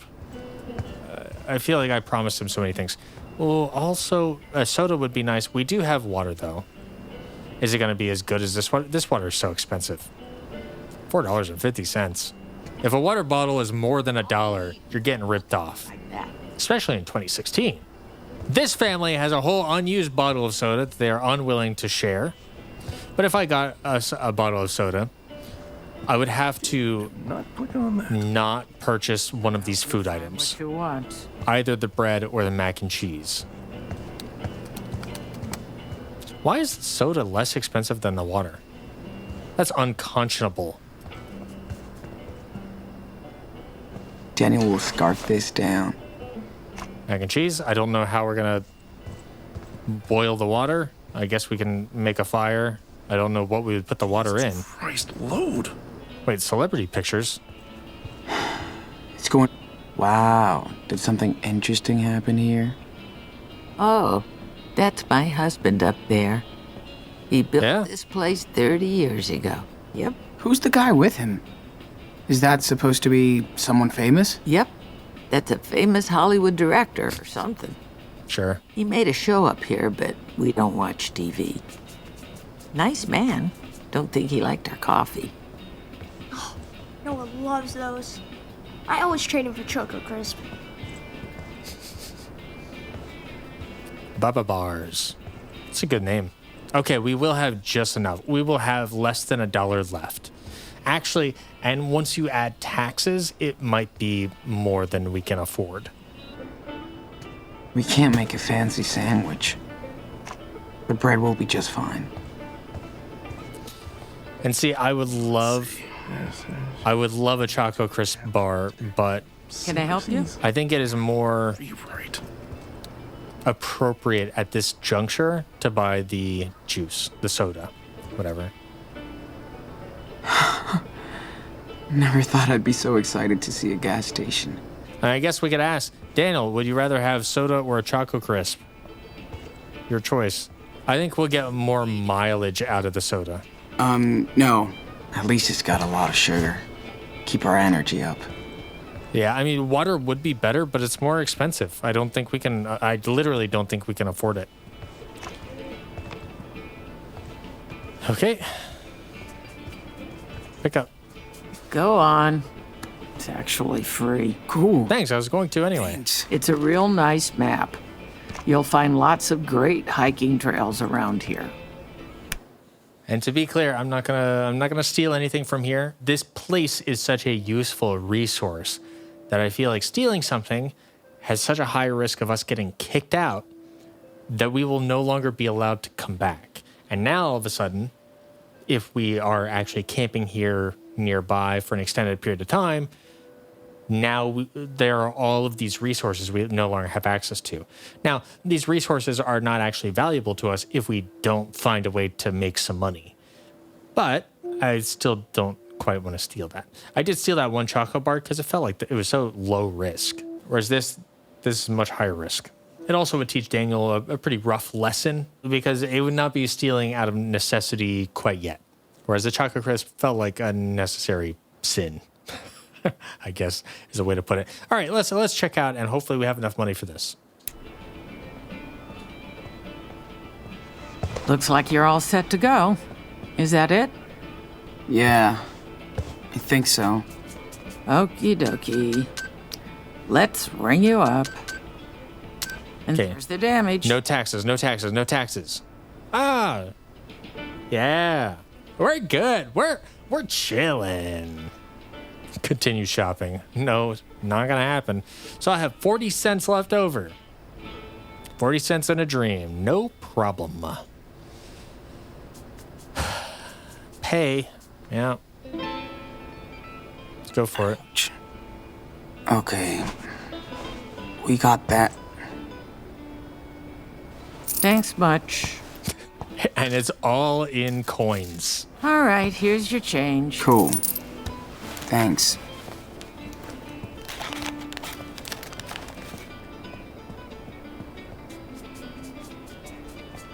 All right, well, see you later.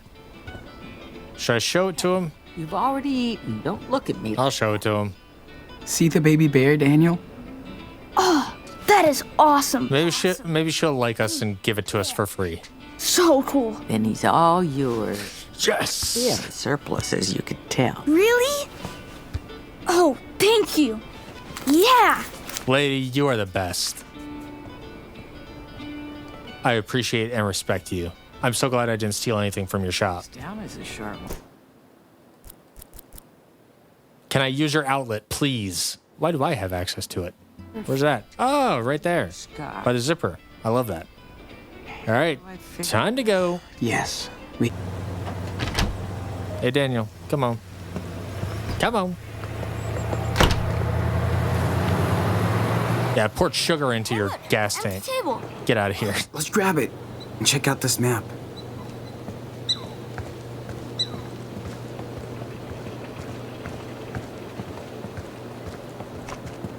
Also, now that they're gone.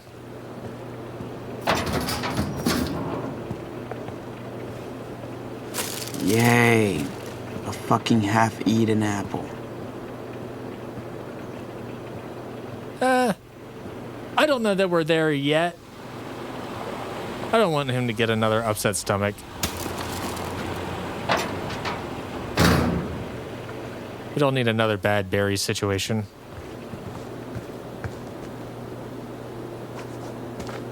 It's our table now. You better believe it. Let's see. What do we got here?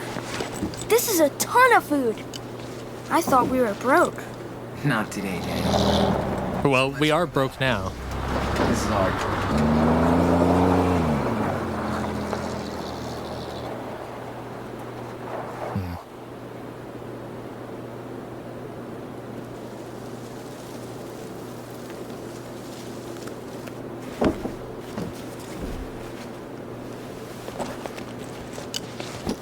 Hey, Where are you guys off to now? Billy or whatever your name is. South. I guess. Right on. Pro tip, don't feed the bears. See you later. All right. Wasn't planning on it. Don't have enough food for that. Whoa, that's a big map. Yeah, hope I can read it.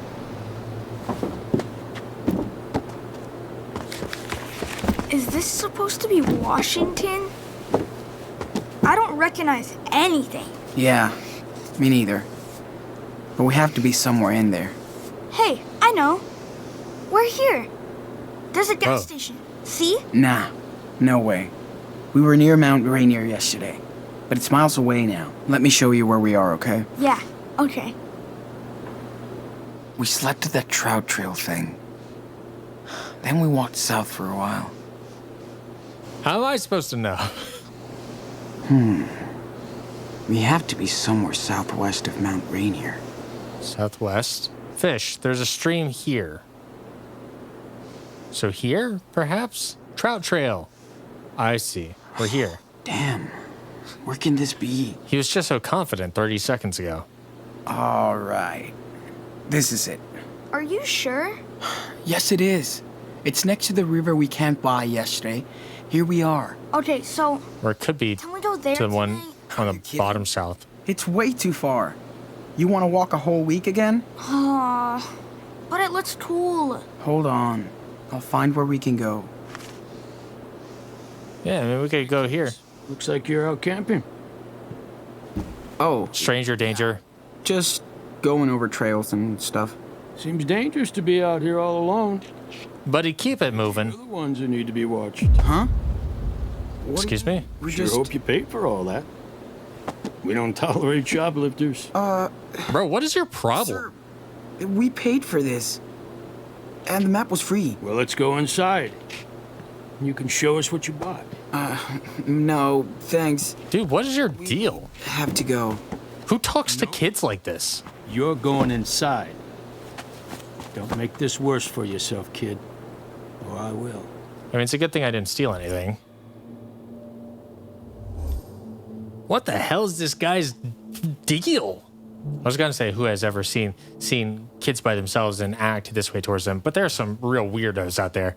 So I don't doubt that somebody has been overly territorial and accusatory and quite strange in this capacity.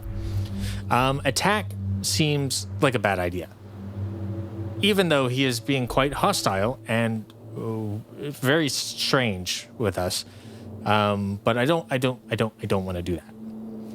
I am definitely leaning towards discuss because I didn't steal anything. So it's like, yeah, okay, you want to go inside? We'll talk to the lady behind the register and be like, hey, can you verify to this guy that we paid for all this stuff? And then can you also like do something with this weirdo who is assaulting us and berating us for he's super aggressive for some reason? Can you deal with that? Flee could work out, but we just spent all of this money. And fleeing would involve us leaving all of the stuff we just paid for. So I prefer to not do that. We'll try to discuss. Hopefully it works out and he's not just some creep. He's giving off a big creep energy, though. Excuse us, sir. We were just hiking, I swear. Then let's find out if you're telling the truth. Come on. But we have to get going. Sean? It's okay. Just go inside. Look, it's fine. Our dad is waiting for us. Okay. You can call him from our phone. Now let's go. Don't touch me! Don't do it, boy. Let go. Don't touch my brother! Bro, what the hell? Dude, what is your problem? You are a grown-ass man. Assaulting children. Hi. Officer Burwell? It's Hank. Hank Stamper. Oh, he recognized us and wanted to. Myself a couple of fugitives you might be interested in. Oh, they ain't going anywhere. Don't you worry. Okay. Fine. Thank you. What the fuck? Where am I?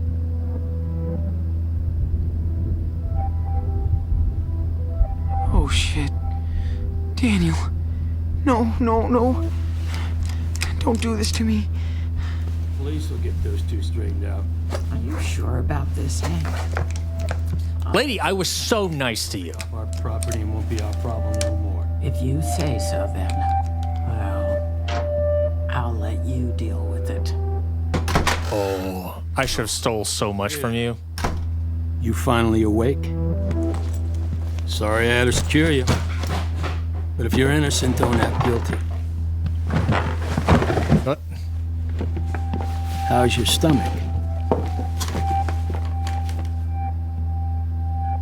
A common cop tactic, which is basically treat you as guilty until proven innocent, in some situations at least, and basically saying you're acting guilty, and why would you possibly be acting guilty, ignoring the fact that you have treated me as guilty right from the jump.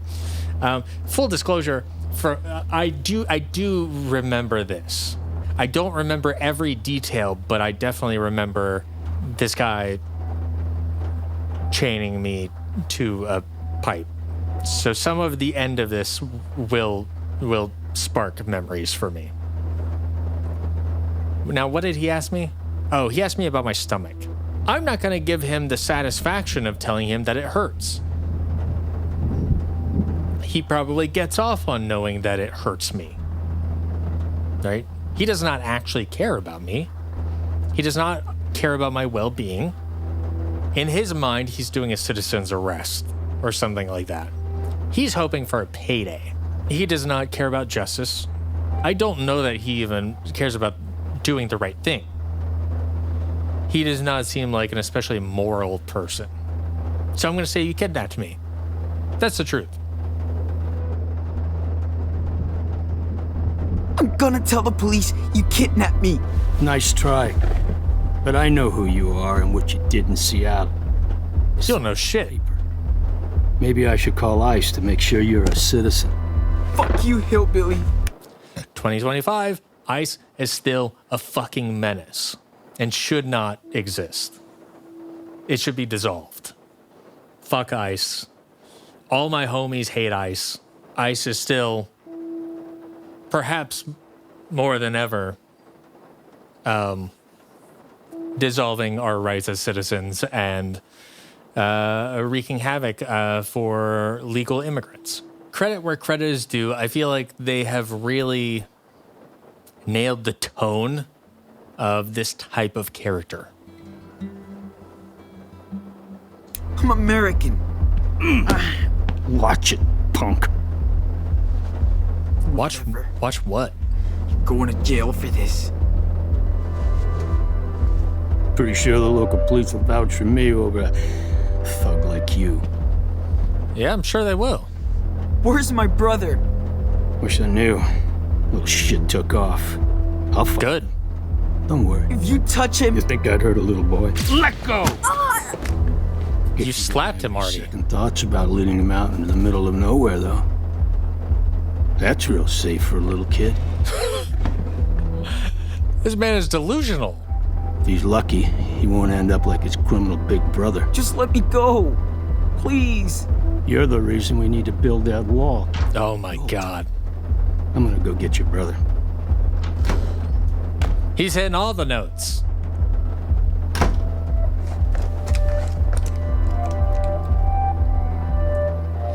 This shit is just making... Turn the lights off. Making my blood boil. Fuck. Come on. It's only plastic. Daniel must be scared shitless. I can't leave him out there. Okay. Looks like he's gone for now. Hey, nice screensaver, idiot. Wonder if I could get more light from it. That's about as mean as I can be. help me slash these tires real quick. Well, unless you deny me food like that family was, I could probably be pretty mean to them. Yeah, that's what I thought. Fuck. Okay, I'll reach for the chair because I feel like I can get the tube.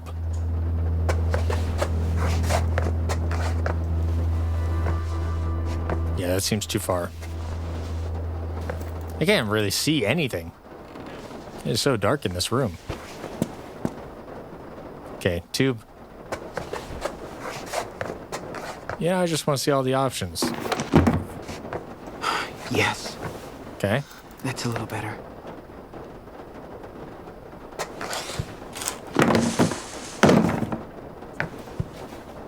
I don't know what that got me, but okay. Yeah, we get it. You're the perfect Americans.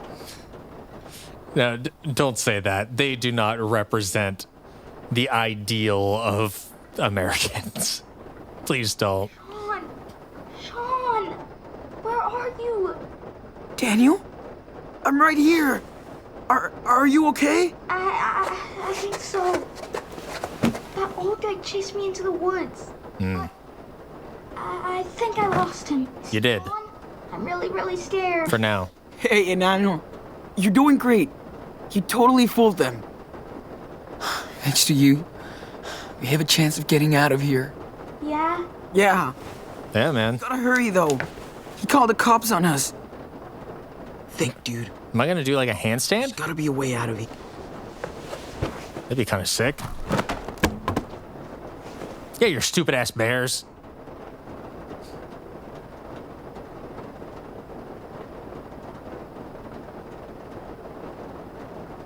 Wait. Sorry, but you married an asshole.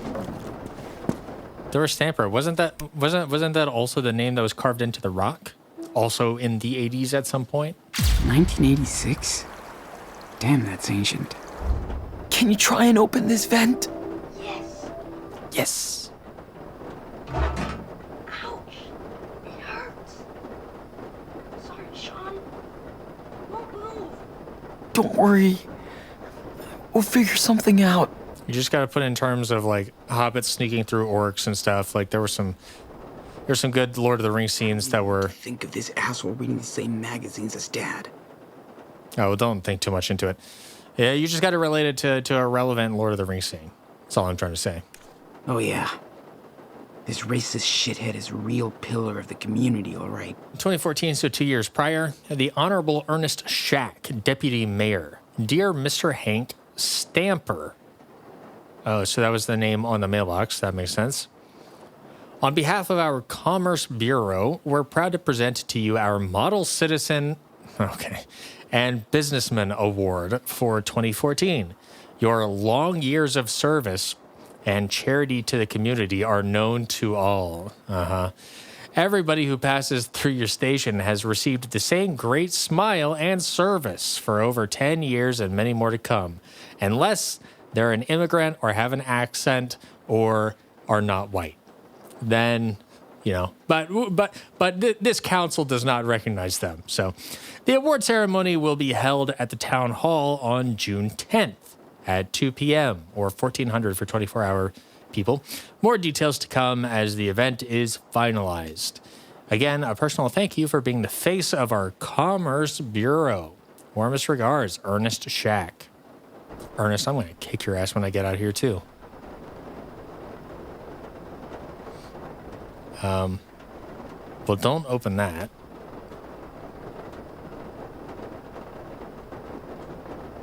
I think the back door. But yet too fucking far.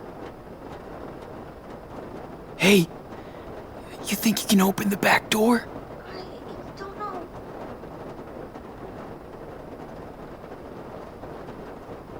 Okay, let's see. Is it going to set off an alarm or something? Oh, it's locked. Why did I put us in this situation? It won't open. It's locked. Then let's try the window. We're going to do the office door last because it's highest risk because that's where they are. There's a window over there. Maybe you can find a way in or something. Let's see. He might be too short. It's also probably locked or does not open. There's no way. What? There's this thing outside. Throw it through it. I think. Here. Is this better? It is. But be careful. It might attract him. Of course the fucking keys are all the way over there. What can I do? That's a great question. Ooh, pipe anchor. Oh, I can move. Come on, Okay. Sean. Yes. Tear this fucking thing off. Right. I need something to break this shit. Okay, Daniel. I see some keys, but I can't reach them. Maybe I can get them if I can pry this pipe off the wall. Can you find some kind of tool out there? I don't know where one is. File in the workshop. I don't remember that, but that would make sense. And it's underlined, so it's probably a good option, and it's very specific. So that tells me that that's probably something that we saw out in the workshop, which is out in the back, right? So it'd be kind of out of the way. Let's go for that. I think I saw a big file thing in the workshop with all those bear sculptures. I know you can find it. Okay. I'll try. I believe in you.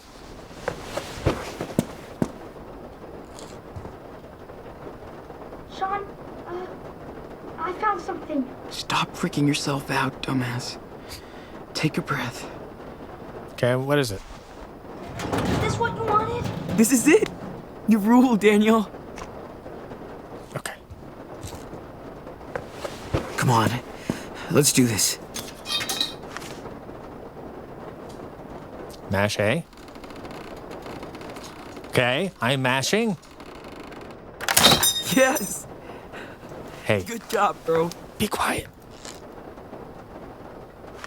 You might attract. What am I doing? Oh, okay.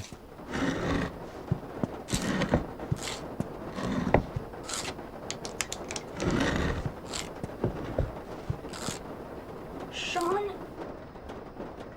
What's going on? I'm trying to get the hell out of here. Almost got it, bro. Just hold on. Hey, give me a second. Come on, you mother. Yes. Score. Okay, pick him up, pick him up. No time to look around and interact with everything. Here. I say after having already done that. Okay. Hold on.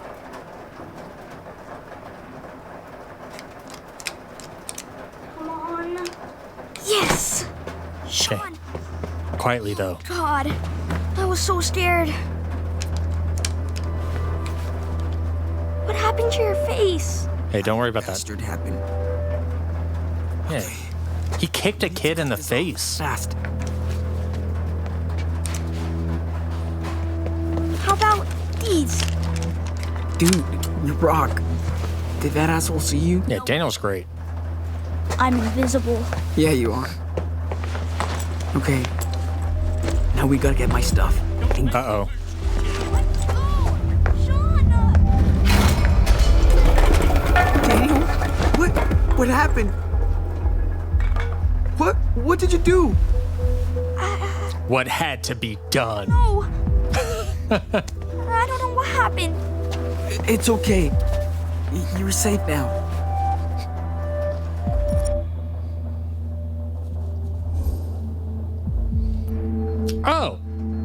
Oh, I'm stealing camping gear. Will this come back to bite me in the ass? Perhaps. But that lady who was nice with us switched on us in an instant. She was like, oh, you would like to illegally detain a child?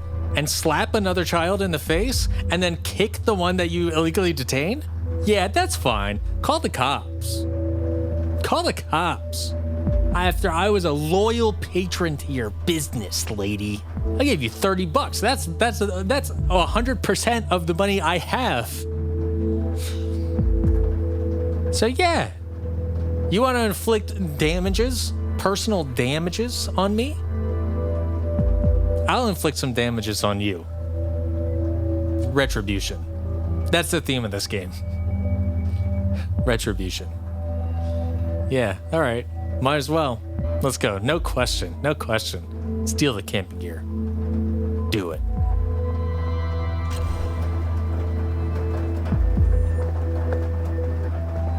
You fucking little spick. You and your brother are going to jail for the rest of your life. The hell with you.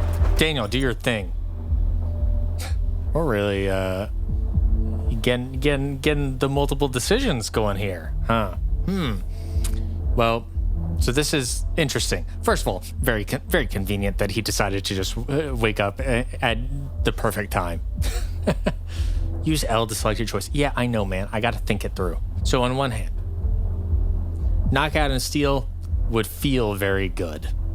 It would feel very good to do. Treat those the way you want to be treated. And he showed me that he wants to be treated very poorly. And it would be super useful. A question I have is, do we still have the sleeping bag? Do we have the food that we purchased? Or no? Do we have our backpack, all the things in our backpack? Or no? I don't know. It is unclear at this point. Run could perhaps be safe. And actually, at this point in time, at this juncture, I have not actually harmed the people here or the business here in any meaningful way. Now, Daniel, you could argue Daniel maybe has assaulted them in some capacity, but I think a lawyer could make a pretty good argument for self-defense in this case. The thing that is important to remember is they have already called the cops. So let us say that I knock out and steal. What happens if I do that and then I've got tent gear in my arms and a cop busts in? Guns out. The hell do I do then? It does not make me look better. It does not help my case. Now, if I knew for sure that I had my backpack and I had the sleeping bag that I paid for with legal tender, with currency, then I would feel really quite comfortable just running. But if this dude has stolen the goods that we have purchased, then I would feel much more compelled to knock out and steal. I think I'm gonna 180.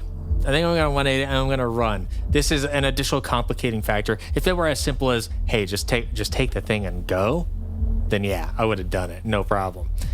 But this additional complicating factor of he's awake now, he's gonna offer resistance. He's also, I mean, he's the kind of person who would tell the cops that we had stolen everything without actually checking to see if we had stolen anything. So I would not feel bad about stealing things, but at this point, stealing something would actually validate his worldview. And I don't want to give him that. He doesn't deserve that. So I think I'm going to run. Maybe against my better judgment. I feel like knockout and steal could lead to a better outcome. Could lead to a better outcome, not just for myself and Daniel, but could lead to a morally just outcome. However, it is much higher risk. And we are trying to take care of Daniel. So I'm gonna run.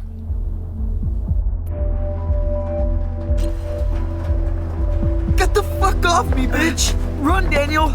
I'm right behind you! Get back here, you shit! Little bitch.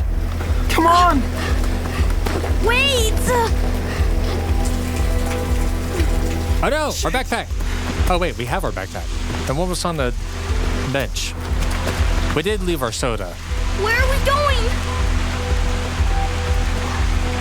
Somewhere else. Sean! Watch out! Over there! Let's go. I don't know.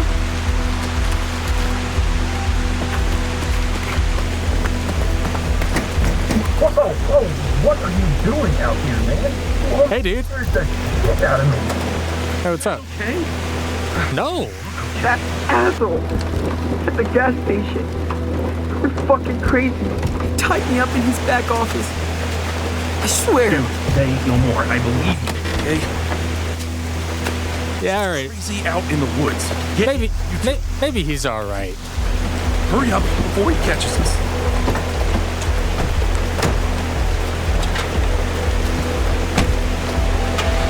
You know that car smells bad. But maybe he's got a big heart.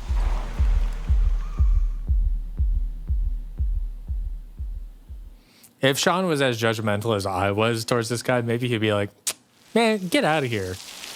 You hurt my feelings.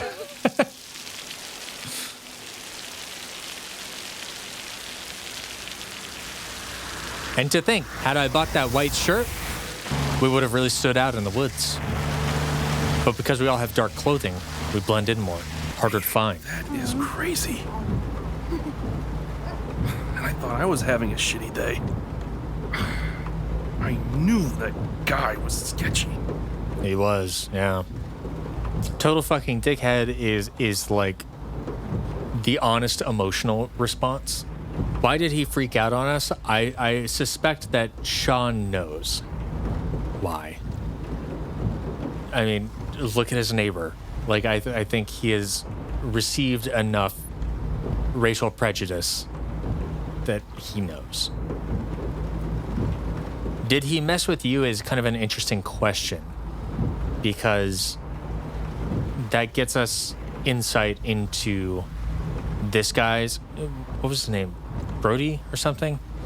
That gives us insight into his experiences and how he was intuitively able to understand that guy was a bit of a weirdo. Because I don't think he did mess with him, but it'll give us information on how he knew. I hope it's just not sardonic or like pointed in a way like, oh, what, did he mess with you? As though we're not experiencing a sort of camaraderie at this moment of a shared experience. I just hope it's not pushing that away. So I'll say, did he mess with you? Did he mess with you too? He started to earlier, but I bought too much stuff just to piss him off. Welcome to Redneck Land. This ain't Seattle no more.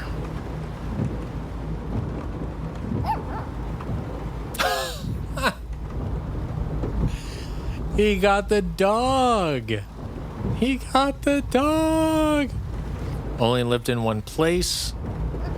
That might be a little too personal at this point in time. Creepy wooden bears. I wouldn't go that far because it is easy to look back on the bears and assign a creepiness to them because we associate them with bad people. But we did not feel like they were especially creepy earlier. Or at least Daniel didn't, and I don't want to put down Daniel when he liked the bears. You know? More Bigfoots than Mexicans, probably. I'll go with that. Yeah. My dad said there are more Bigfoots out here than Mexicans. No doubt. People out here are more scared of you and your little brother. This is nuts. Well, don't let it faze you, little dude. You're going to meet some amazing people on the road, too. It's under the blanket. Come on, I'm not stupid.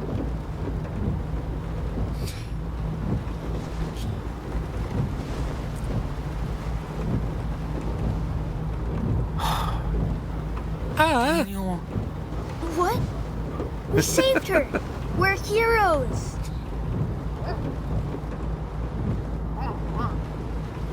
Yeah. Sure. Sure. I mean, we're already in this mess. Maybe this guy can help us a little bit.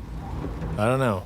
I suspect not for long, but maybe he can give us a couple bucks and we can buy some food and keep supporting this dog and ourselves for a little while. I don't know. If I said we can't keep a dog, we also can't just drop a dog off on the side of the road. So, like, what? Are we going to drive back to them and give them their dog back and say, hey, sorry, guys, here's your dog, by the way? Like, no. One way or another, right now, we've got a dog. Yeah, guess we are. So, what should her name be? Hey, your dog, your choice. Oh, cool. Let's see. How about... Your choice, but I get approval rights. She totally looks like a mushroom. Not even a name. Mushroom. It's kind of a mouthful. It's sort of cute, though. Mushroom. Give me a little mushroom. I don't like it. I said it once in the context of speaking to a dog, and I was like, not gonna work. Sorry, but it's not gonna work. We gotta come up with something else. I like the idea. I like the sentiment, for sure. But it just doesn't feel right. Come on. That's not even a name, dude. But I love mushroom. And you said it was my choice. All right. Okay. You win. But this one's on you. Ooh, yeah. Thanks, big brother. See, Mushroom, you got the best name ever now. Mushroom. Nice. I feel like I just witnessed history. Yeah, perhaps. On your way to becoming official road warriors, my dudes.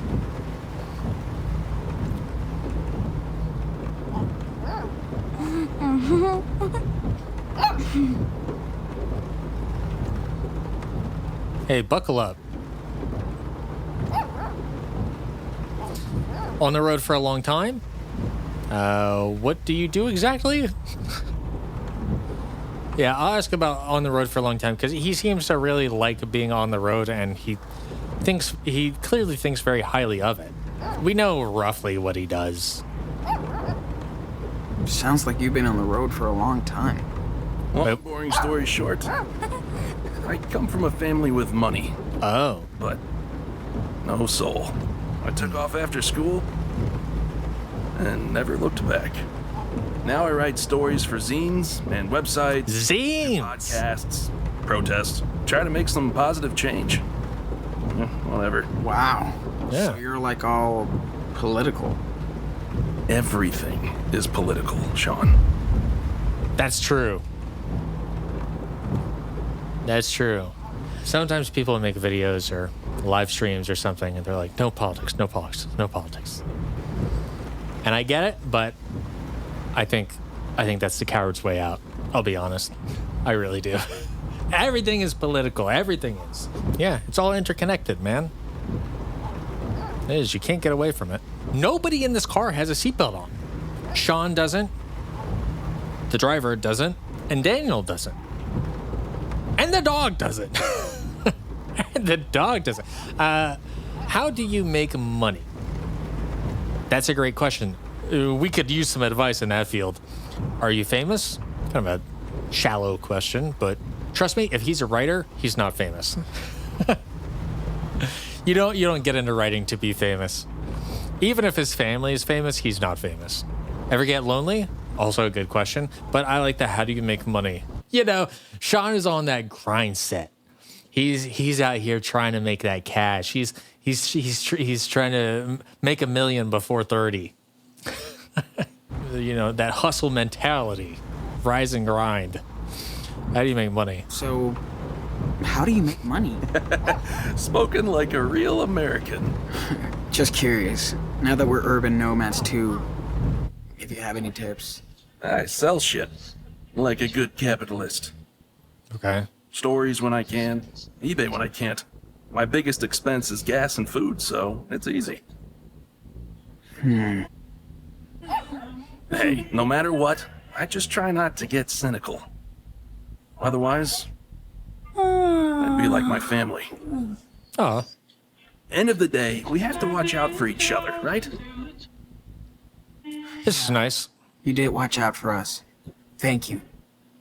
Seriously.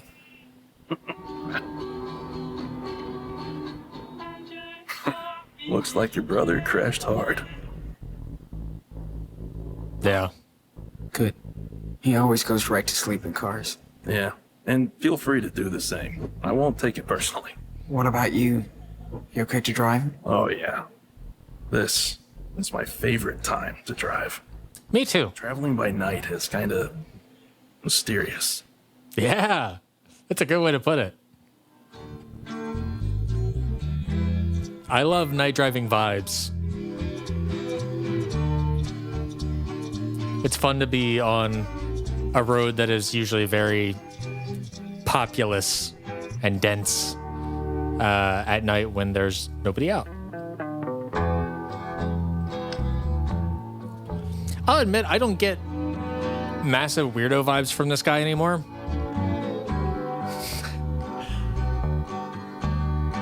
But it was a hell of a first impression.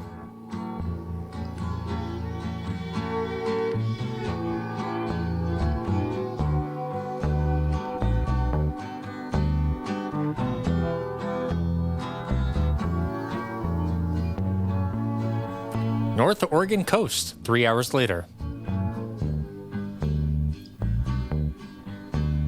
Hey man, can I charge my phone in your car? Do you have like a little generator or something?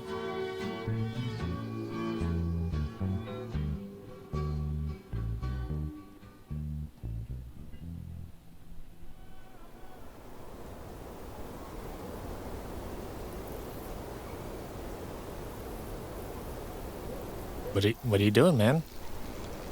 Oh, taking a bathroom break. It's reasonable. Oh, we are taking a bathroom break. Also reasonable, I guess. Look at that. Oregon is like the edge of the world. I don't think I've ever been. I've been to a lot of parts of the U.S. Not for long, but kind of traveling through. But I don't think I've been that far northwest. Hey, listen. I know what happened with you guys in Seattle. You don't know the full story. About it? It makes sense. He's a journalist. He's probably keeping no pressure. He's probably keeping tabs on news stuff. I don't even know what happened. It was so fast. It was the police. This is Star Trek all over again. I'm just never gonna accept responsibility for my decisions. I mean, it was my fault in that kid got hurt, even though I didn't really instigate the fight like he did, but I followed through with the fight. But that was sort of accidental, presumable death. I mean, he wasn't dead when the cop got there. It just seemed like he was dying.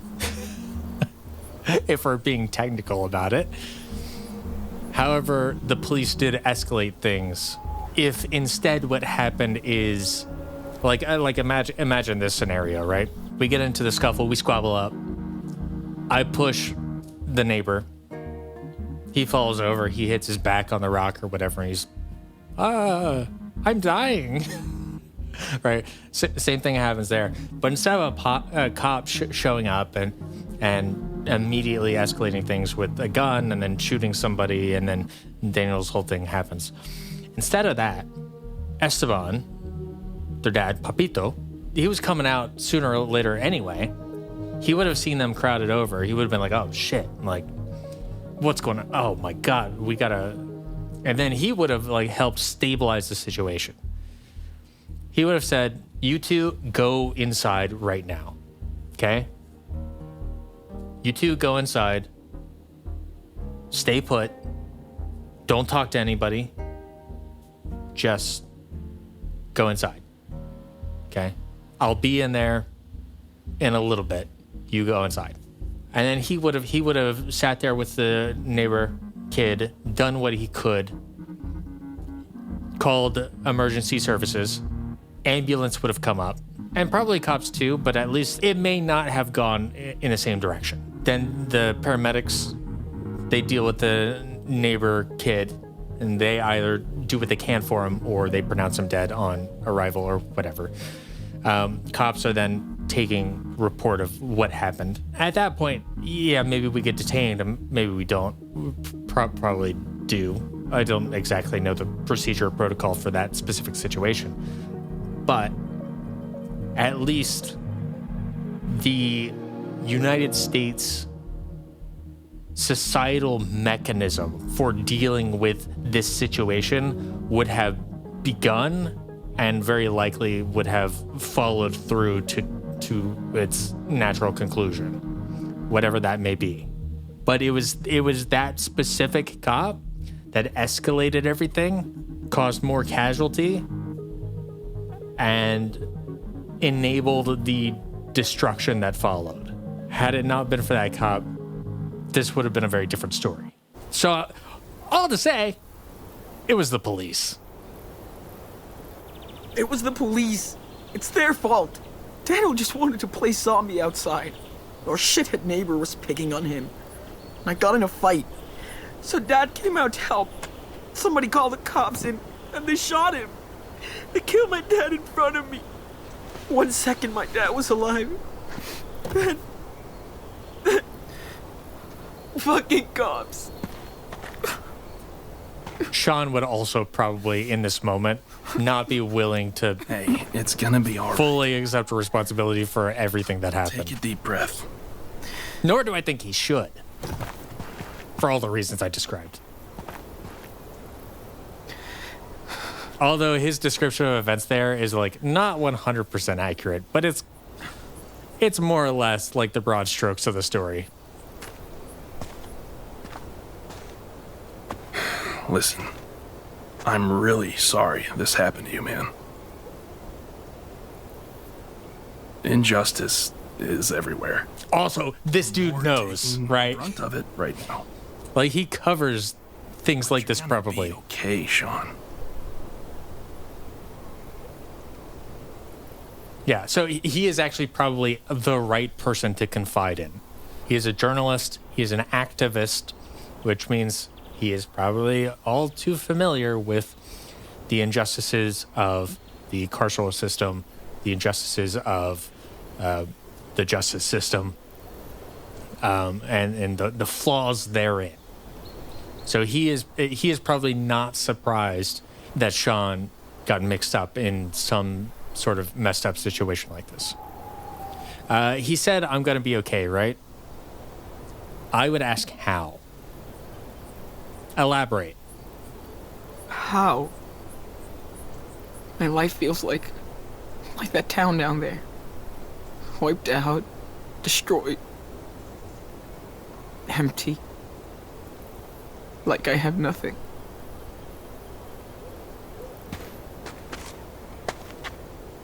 What it sure is, that's the past. But you can't look back now. You've got each other. True. And you have to move forward. Why? Preach. You may not see it, but what you and your brother have is the most important thing. He needs you. And you need him. I can tell he doesn't know what happened. Sean, at some point, you're gonna have to tell him. I agree. I've been saying that for a while. He needs to sit him down and talk him through it. Probably. Again, do not have a lot of knowledge in child psychology and stuff like that. I don't know if that's actually harmful for healing trauma and stuff like that. I don't know. Maybe it's not a great idea. I'm just listening to a guy who is driving us around for some reason, just because he seems like an alright dude. But I do know. I know. But I don't know. I know. I know. I just have to find the right time. Take it from me. There's no right time. You can address it. The better. Yeah. I'm gonna do it next chance I get. It's just... It's not gonna be easy.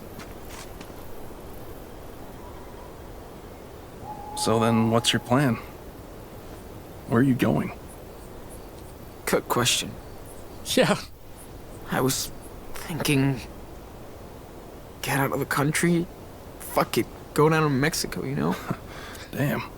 Sure. I thought I was the long-haul traveler. Should I go back? Should we keep going? These kind of feel like the same question.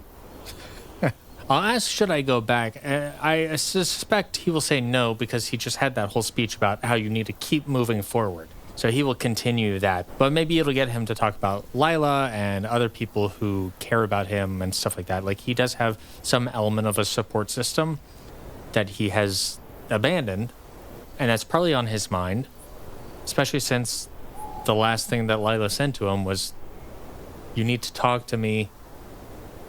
I promise you I can help you. So that is probably on his mind. It's clear he doesn't have a plan, so should we keep going?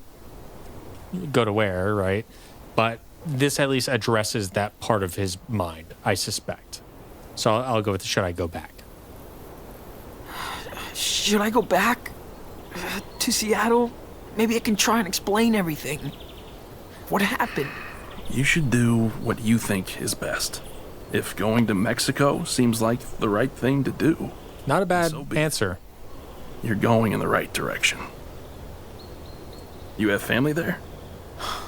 Maybe. We don't even have family in the U.S. Except for grandparents we don't see anymore. King? What about your mom? No. No way. Game? But Dad, he always talked about this plot of... What did I miss? My game just tabbed me out. I kind of want to reload from last checkpoint. What the hell? I'm going to do it. I'll just pick all the same options. You have family there? Maybe. We don't even have family in the U.S. Except for grandparents we don't see anymore. What about your mom? No. No way.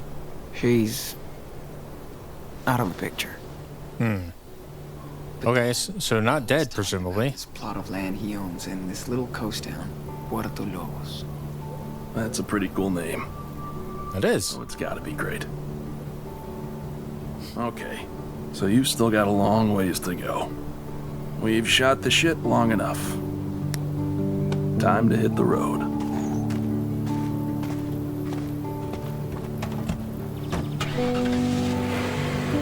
Oh, so you're just planning on never seeing Lila again? Listen, I'll drop you by a motel in a couple of hours.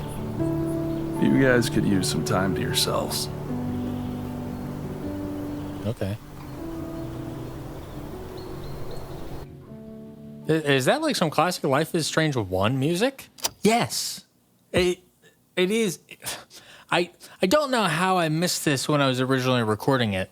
That is a leitmotif for Arcadia Bay.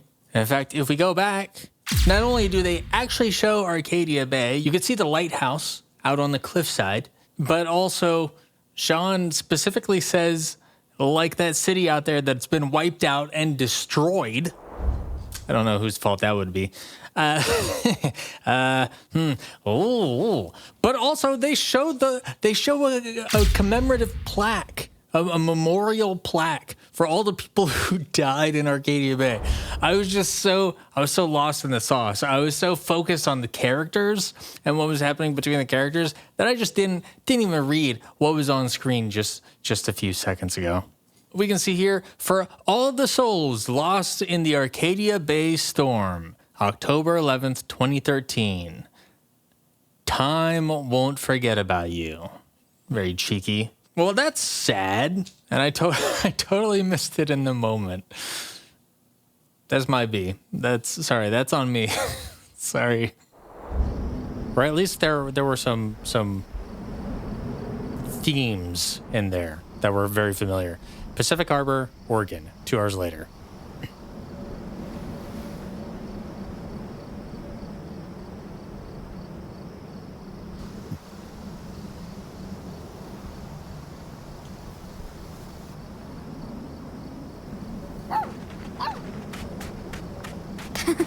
Give it back here, mushroom. Okay, so some time has passed, an indefinite amount of time. So we last left off with Sean, Daniel, Brody, and Mushroom ending up at a hotel after fleeing from a racist man who threatened to call ICE and also kicked a kid in the face and then kicked Sean in the face, slapped Daniel in the face. Real piece of work, that guy. All right. Anyway, let's see what's up. Pacific Harbor, Oregon, 2 hours later. Full moon. Werewolves. Oh no.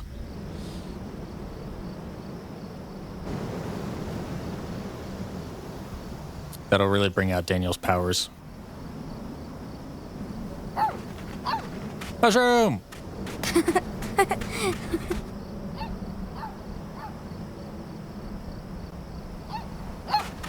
Okay, Mushroom, you can chase me.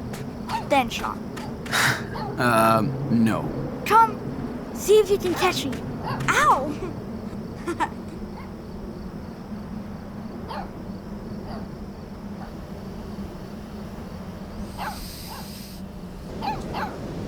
Glad to see him act like a kid again. Yeah. How will I tell him? Dude, you just gotta do it. Having a one-on-one conversation for real. Too bad sandcastles never last. I think it's fine that they never last. Sometimes the process of making something is its own reward. Guess I could play a little with these two. Yeah. We're so lucky Brody helped us. True. If it wasn't for him, we'd still be out in that forest. Oh, yeah, sleeping bag. Love that.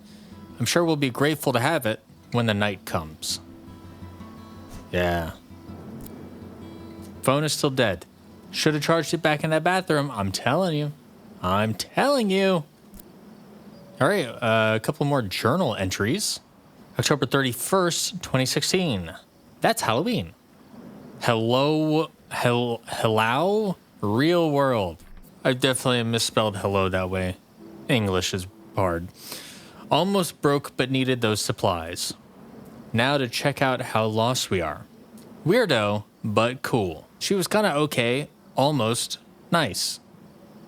Oh yeah, the shopkeep lady. Well, that's the thing about people who have hateful views is not everybody who has hate in their heart is going to let that be known when you first meet. All these bears. Chill out. Holy shit. Crazy racist played sheriff and trapped me in this shithole. Daniel saved my ass. Kid is brave as fuck. What the fuck happened after? Earthquake? Sean. Sean. Buddy, look. I have the advantage of having played Life is Strange 1, so I know that sometimes with these games, people have like a supernatural thing. Sean does not have that benefit of context. It is hard to believe, surely, that Daniel has telekinetic powers. But let's just look at the evidence. I don't know, you've seen multiple examples of this, man. At this point, at some point you gotta figure it out. Bumped into Weirdo while running away. He saved us. He's awesome.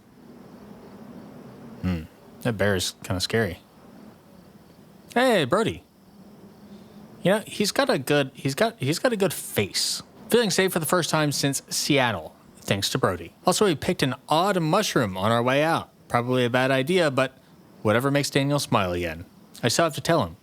At least now I know where we're off to. Puerto Lobos. Oh, are we decided at this point that now it's Puerto Lobos that we are destined to go to? He sounded quite uncertain in that last scene. Rip Arcadia. Fuck tornadoes. Sure, it's the tornado's fault. Look, a little mushroom there. I like how it starts off rough in the back and then kind of gets more and more detailed towards the face. It's an interesting look. Oh yeah, we are going south, huh? We lucked out hooking up with Brody. Let's play fetch. Hey, let's play fetch with the pup. Really? Yes. Let me do a test throw first. Cool? Well, okay, but I'm next. Okay, puppy. Go wide. I don't want to throw it too far, and let's keep a line of sight. Come on, Mushroom. Get it. Go, Mushroom. Just be safe. Yeah. Good boy. Good doggy. Yeah. We need a frisbee. Whoa. What did you find? Huh? You just killed a shark. I don't think that's how that works. She's awesome. Now she wants me to throw the stick. All right, I'll let you go. Just be careful, you know. Okay, here. Watch how fast she'll get the stick. You go for it. Just don't throw it too far. I won't. I swear. I promise. Come on, Mushroom. Come on. Look, it's a stick. Fetch.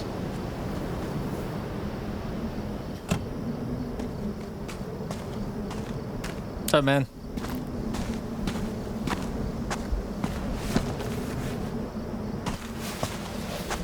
Come on, Mushroom. Get that stick. Looks like these two are getting along. It's good to see him like that. Well, I got you that room. Seriously? Oh, thanks, dude. It's only a room, no big deal. Look, I had tough times when I started out. And some strangers saved my life. Thank you. Now's my turn to help someone. It's right there, room 10. On the second floor. That's nice. Listen, I don't want to freak you out, okay? But you have to be twice as careful now. I know it's easier said than done, but you should get rid of that phone. At this point, I think Sean would say really, because he would have an attachment to it. It is sort of his lifeline to Lila and all of his friends and all of the people he knew. I understand what Brody is saying here, but I think Sean would be resistant. Because if I were 16, I would probably be resistant to it as well. Really? You can always get a burner later. Trust me. And Sean, talk to Daniel. He deserves Brody, you're not leaving, are you? Yes, I am, but not until Santa Brody gives you a goodbye gift. Ta-da! I mean... And don't you dare argue about it. I'll leave it right here if you do. Okay, you win. Thanks, Brody. Famous Santa quote. Ta-da. Feels good. So, like, upgraded storage capacity? I Here, guess. looks like it's yours now. As Oh, nice. always. Hold on. I didn't forget you. Well, hand me down. Since my first road trip.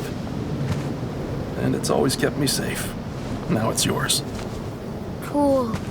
Bandana?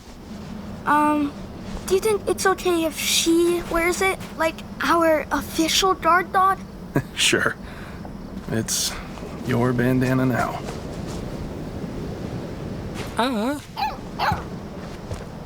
Okay. Time for me to hit the road again. Hey, don't look so sad. You can contact me on my blog, A Tribe Called West. So you better keep me posted when you can, okay? We will. Thanks again, Brody. Bro hug. Thanks for keeping it real, Brody. A Tribe Called West. Wish you could stay with us. Me too, kid. Peace. Sorry, I'll probably think of a better goodbye when I'm on the road, but until then, take care, my dudes. Yeah, you too. I'm gonna miss him. Me too. Good knowing you. Arcadia Bay on the sign, 44 miles. It's quite Okay. far away. Time to hit the sack. I guess we did drive for 2 hours. So that's an average of what, like? Don't worry, Mushroom. I got you. It's an average of like 22 miles per hour. Oh, he's carrying little Mushroom. He's all tuckered out. I love that. Okay. What is this, Allen Lake? Looks like the manager's asleep for the night. Shouldn't have any trouble from them. Give me a damn flashlight. Do you think it will have Netflix or a jacuzzi? Dude, this is some motel, not an Airbnb. If we're lucky, it'll have cable and a hot shower. Just checking out the environment. Cool. Some trash. Oh, I should probably check my backpack contents. Let me do that. Okay, a couple extra items here. Brody's souvenir. That's definitely Brody's. He must have forgotten it when he passed the backpack on to me. AFK. What, did you get that from Think Geek? The hell? A sleeping mask. Very useful. I've got one. Totally revolutionized my sleep. Because I typically sleep from the hours of 5 a.m. to 1 p.m. or 7 a.m. to 3 p.m. Real just nightmarish hours. Vampire schedule. So sleep mask goes a long way. Oh, Brody's letter. Brody left that letter in the backpack. He sounds really worried for us. Sean, I'm a better writer than I am a speaker. That's why I'm writing this letter while you and Daniel are asleep in the car. I am sorry that I'll just read it like this. I'm sorry that I can't take you further, but there's a good reason to it. As dysfunctional as it can be, family is family. When we met, I was on my way to Utah, where my mom is currently losing her battle against cancer, and I have to be there. You'll find a few dollars in the backpack. That's all the cash I have left, but you need it more than me. Your goal is good, and you need to follow your instinct. But please be careful and protect your brother no matter what. You'll see when you tell him the truth about Seattle that sharing the same pain will make you stronger together, eventually. When you get to Mexico, keep a low profile until you meet people you can truly rely on. In any case, I think you'll be safer there than you are here. A dead cop in the current state of things cannot be a good way to start negotiations. I wish I could have met you two under better circumstances, but I'm glad I could help you the best way I could. Take care, Brody. P.S. Hit me up when you're safe. A Tribe Called West. I'm always online when not driving. Of course you are. Chronically. Been a while since I've used pen. Hope you decipher. Oh, decipher because of the bad handwriting. Well, that was nice.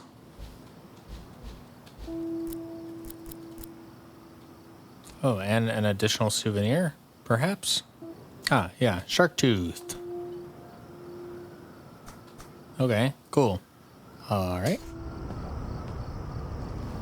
Let's get to our room.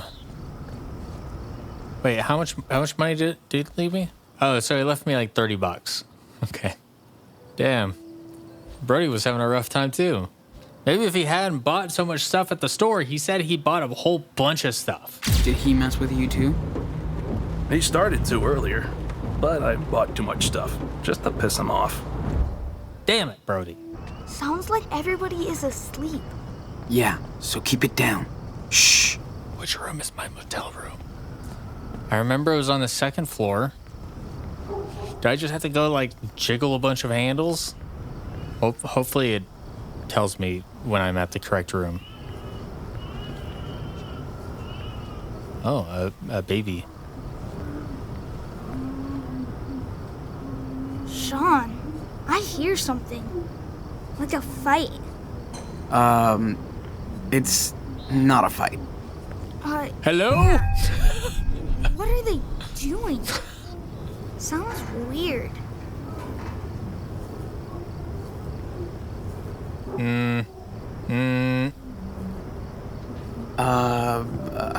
That's TV show.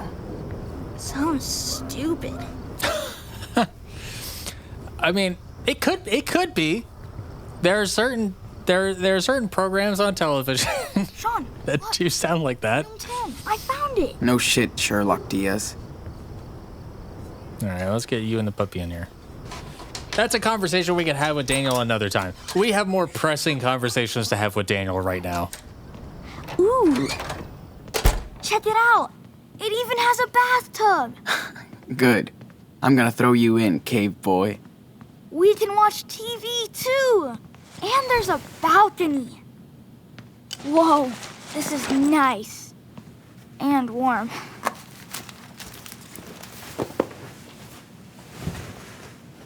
Yeah, this is way better than sleeping Off. out in the cold. This one? Not bad. But too far from the TV. Can I take the one Smart. in front of the TV? Huh? You Wanna got play it. it over rock, paper, scissors? Oh, there's no way you can beat me, but... Ready? I am so ready to beat you. Rock. Aw, shoot. I told you, man. Can we play another round? Yeah. Come on. Yeah, sure. You're on. Sure, I mean, you're gonna lose again, but suit yourself. Not this time. Paper. Oh, no. The pet is mine. I knew I'd beat you. See? And I knew you'd brag about it. Don't Yeah, be go ahead. salty. Take it. It's a fair win. Yeah, it is. I surrender. All right, I'm gonna run a bath. We totally reek. Especially you, Pigpen. I wouldn't be so sure, cave boy. Hot dog man. I'll call you when it's ready. I'll be right here. Of course you will. Oh, cool. Hot Dog Man is on. Yeah. I remember this episode. Weird, it's on so late.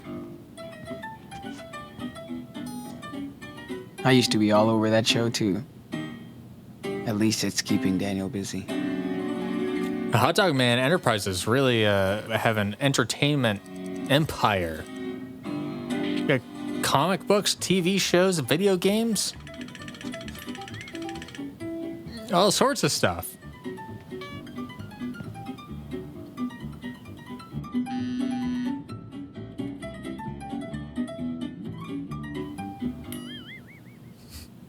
The flexi tone. Boing.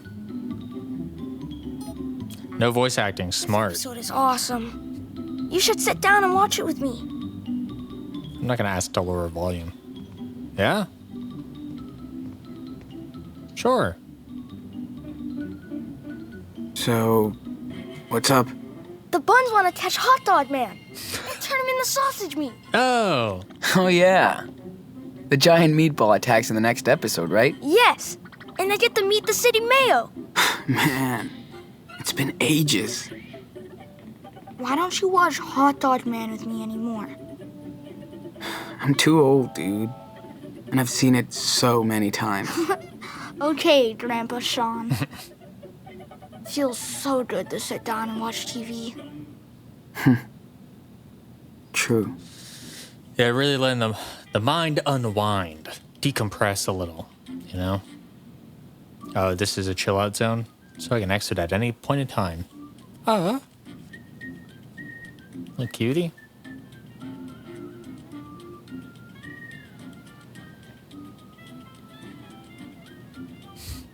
Yeah, sure. Watch out for Grandpa Sean! Stop! Sean! No! That's fun. I didn't expect any sort of interactive moments there. Next time, you'll respect the old man.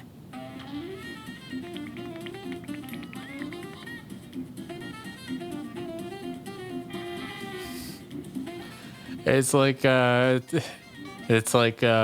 Benny Hill, but not quite Benny Hill. Okay, I'm done here. You're missing the best part. I know, but I gotta take care of the bath. Don't True. forget you're up soon. I know. Yeah, wash your shirt while we're at it. Let's see what's going on over here. Sit and draw. Yeah, sure. Nothing better than drawing to clear my head after this mess. Mushroom, look! It's Hot Dog Man!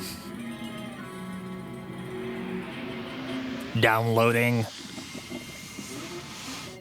Okay, got it.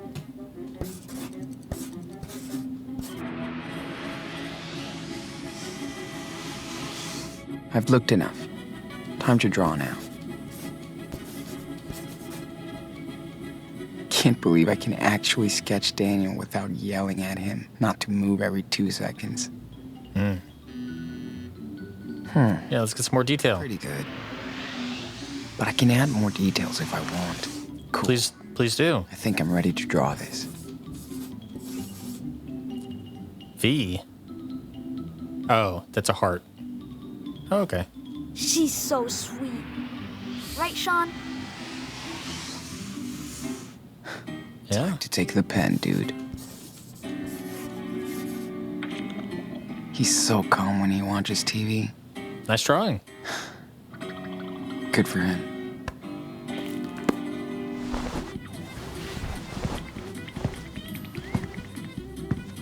It is more evidence, though. It's maybe not a great habit to be drawing everything. So we can take one of these tomorrow. They're headed south.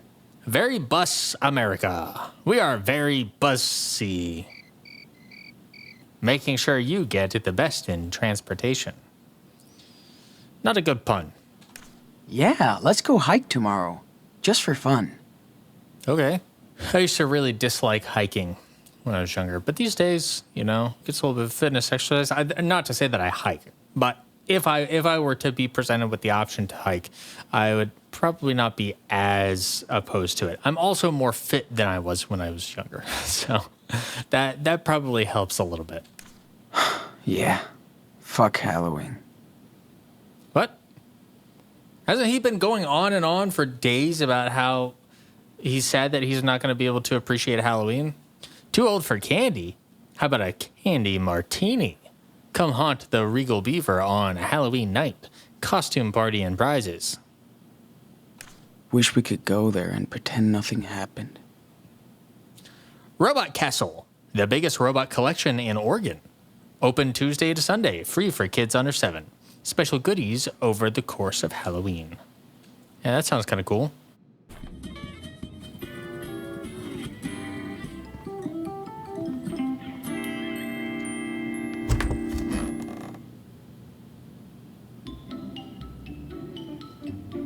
Tie? I can see why they left that tie. You don't have to do them like that. I tried to iron my shirts once. Burned a hole through them. A cheap souvenir for a cheap trip. Makes sense. I can pick that up? Yeah, sure. Why not? I guess. Souvenir collected. Oh. I see. Why would I pin that to my backpack? That's not what I would want to do. Just personally. I'm so upset. I missed this one. I was too slow. Thanks for everything, Brody. Okay, so be extra careful. So they just kind of put it out there so that way you're more likely to see it.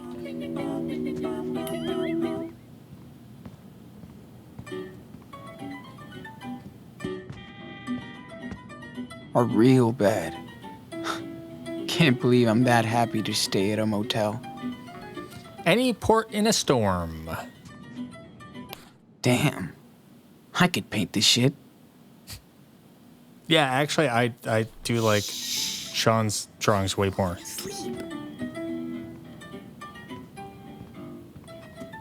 Okay. Some things do not change. Those are some fresh kicks. Okay. No worries. We don't have to build a fire tonight. Guest must be over 21 years old. Not us. No smoking, no problem. No loud noise or music. TV's on slightly loud, but not super loud. We're gonna go step outside real quick.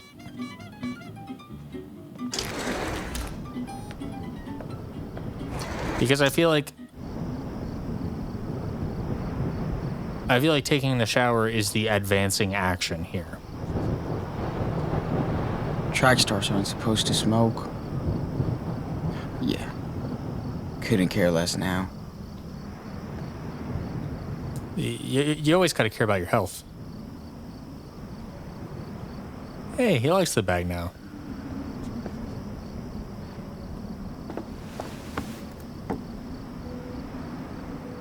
It's nice out here. Wish I cared. He is going through it. Lobos, Mexico. Can I get us this far? And safe?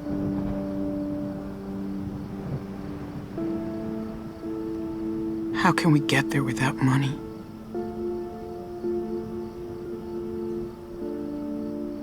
And Daniel still doesn't know what really happened.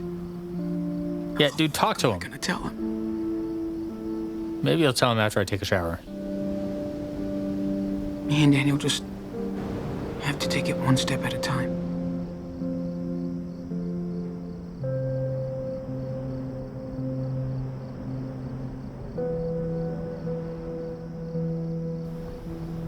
Oh, right. It's a chill out zone. I can step away whenever.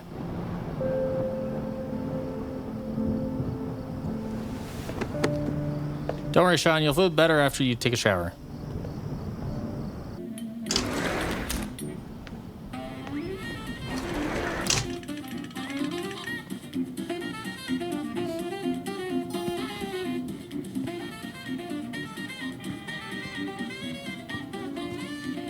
Ooh la la. Fresh, clean towels. Why is he acting like a clean towel is so fancy? Let's put this in the bathroom for Prince Daniel. Huh? Are you implying that you don't need a towel? I miss GPS already. But at least we're progressing south. Okay, so Seattle is up north. That's where we came from. We came down the 5, I guess. Something like that. This kind of makes sense because I feel like Brody is sort of Portland coded. He sort of gives me Portland vibes. Canna Beach, Arcadia Bay Lighthouse, and then Three Seals Motel down south a bit. But we're still very much in Oregon. Run, run! He'll ditch you! Daniel, you've seen this episode before. You know what's gonna happen. Better get that bath going for Dirty Daniel. Oh. And me. Oh, okay. Yeah. I was about to say, like, wasn't the whole purpose for you to... Towels in the bathroom. Don't forget to use them. Yeah. Sean, you should use them as well. Maybe not the same towel. There are 2. My hair feels like it's coated in dirt. A shower after Daniel will be bliss. Oh, so I'm going to shower after Daniel. Okay. Checks out. Damn. That fucking redneck hit me hard. Turn the other cheek, they said. He didn't hit you. He kicked you, dude.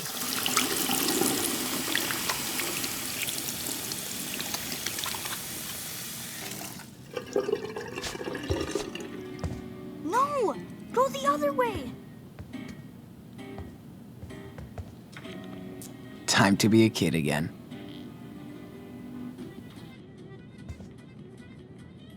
Man, this hot water's going to feel so good. You better believe it. Fill her up. Kind of a cool faucet design. Ugh. Yuck, Sean. It's a condom in my bag. Gross. Hey, don't touch that.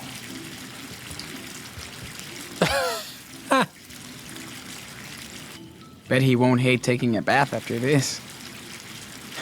He needs that heat. It's pretty funny. Add soap. Damn, just popping the top off. Going all in. Didn't even roll up your sleeve, just... Mustard is so pretty.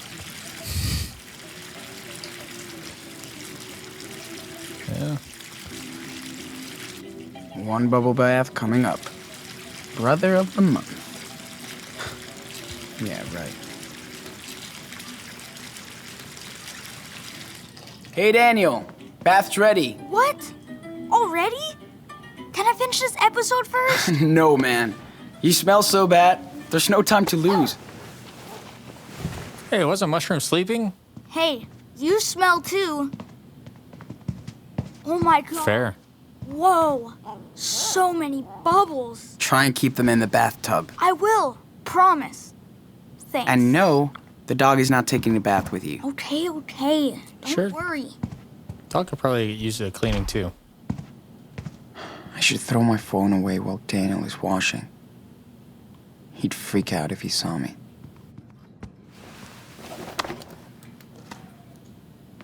Time to say goodbye to modern life.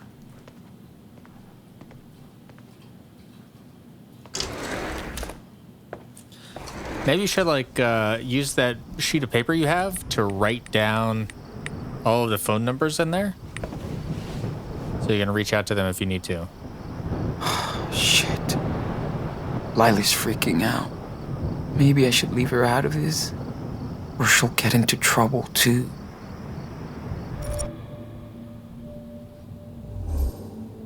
Oh, interesting. I didn't expect to be given this choice. I assumed that whatever would happen, thanks. I assumed that whatever would happen would just be on rails. I'm definitely going to call Lila back, but I want to think it through just a little bit before I do.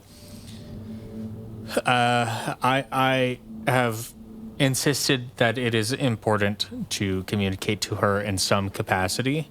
She is going through a lot.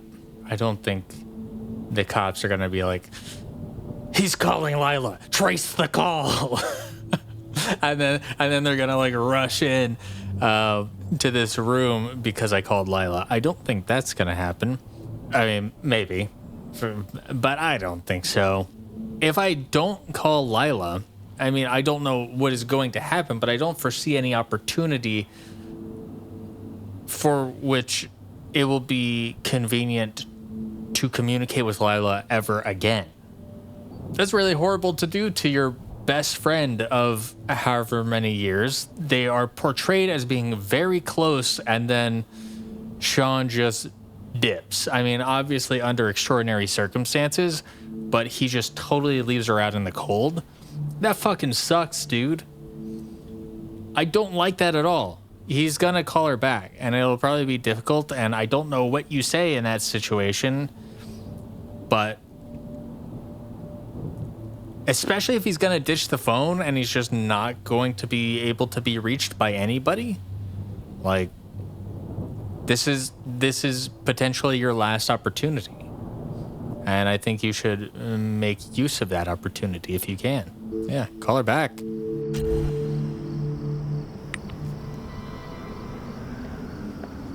Sean?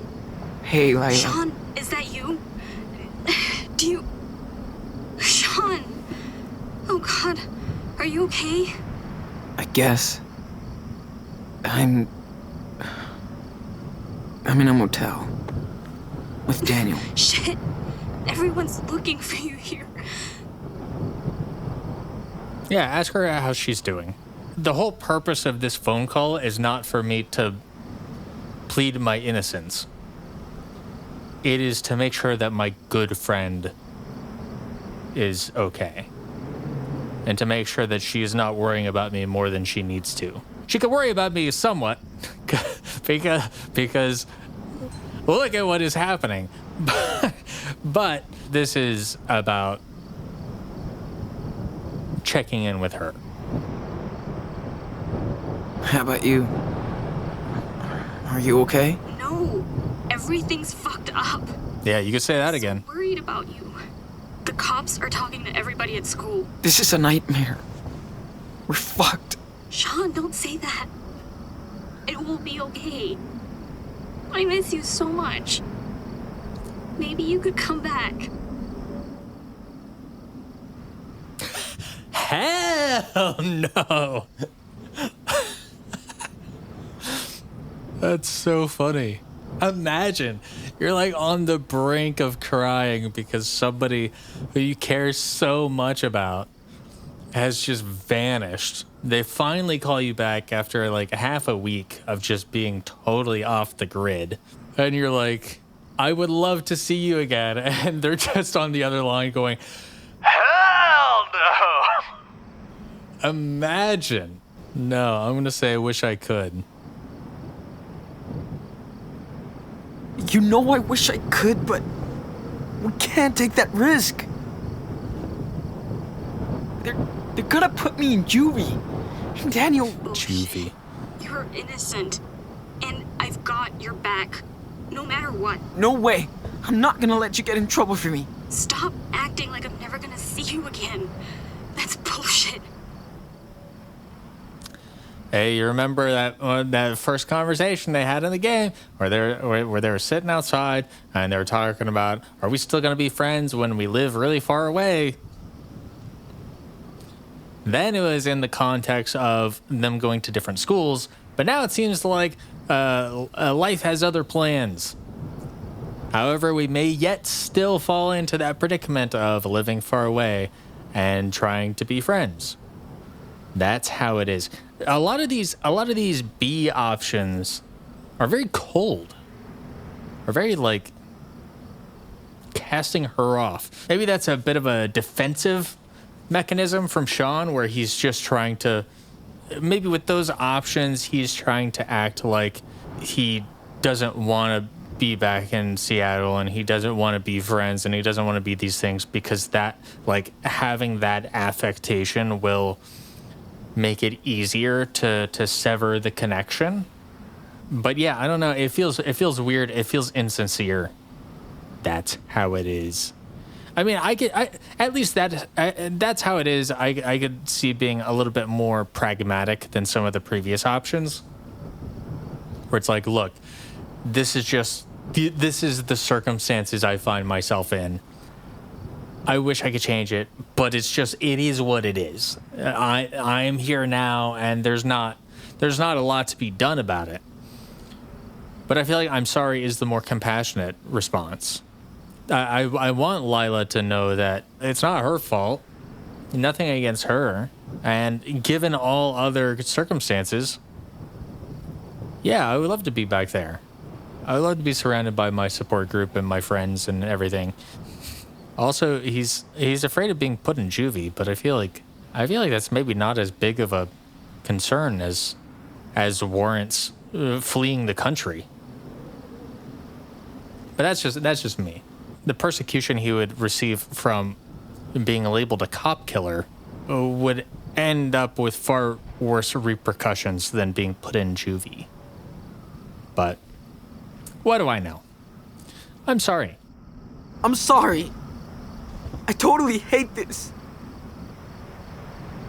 I guess the freaking fighters are disbanded for a while.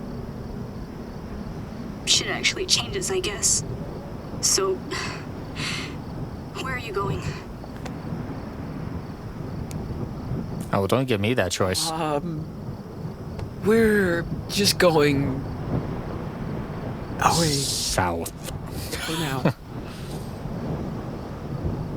I'll call you if I get a chance. I miss you, Lila. Sean, wait.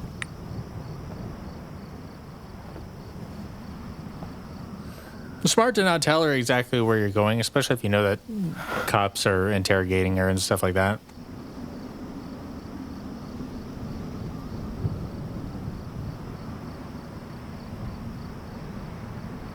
Okay. Wait. Okay. And... A video? Listen. Daniel, get your butt in here right now. What did I do? You forgot to open this present. What is this? Socks? Underwear? That's it? Yeah, pretty cool, huh? That's what I got when I was a kid. Not funny. Builds a little character. Dude, check out your face. Wait, what? What? There's another one here. What is it? Daniel, let me help. Looks bigger than underwear. Oh, what? Is it the Playbox console? Can't believe it. The new Clay bots? Yes. Thank you, Santa. Love that. Yeah. Lucky boy. Daniel, this is for the whole family too, right? So you gotta share with me. I want to play that game where you steal cars and go on high-speed pursuit. Okay, yeah. Dad, GTA. You totally suck at games. oh yeah, track star? I was the dodgeball champ of my high school. So duck! I'm letting this ride out. No fair. You guys, don't crush the play bots. Hey, let's set it up. Dad, come on. Ow! Okay, my ball now. Watch out! Merry Christmas, kids.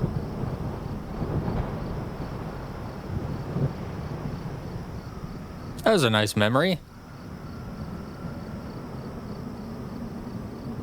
All right, let's throw it, I guess.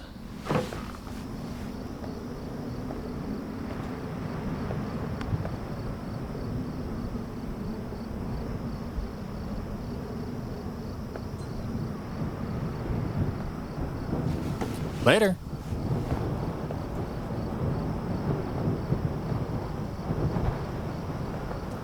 I don't think that's really what Brody meant when he said ditch it. I think he meant like destroy it.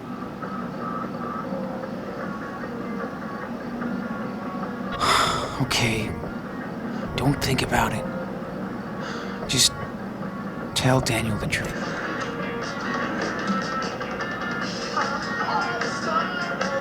Are you kidding me? I do.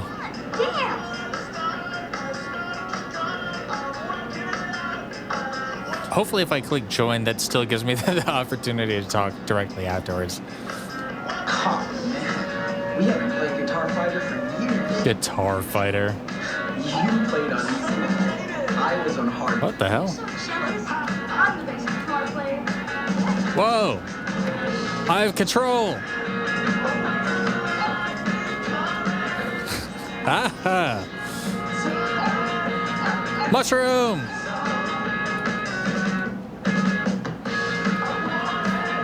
I'm sorry if this nauseates anybody, but I am doing it. And it's vibrating my controller, and I'm enjoying it. Foreground. All of this audio is almost certainly going to be recorded through my CRT, so I don't get flagged.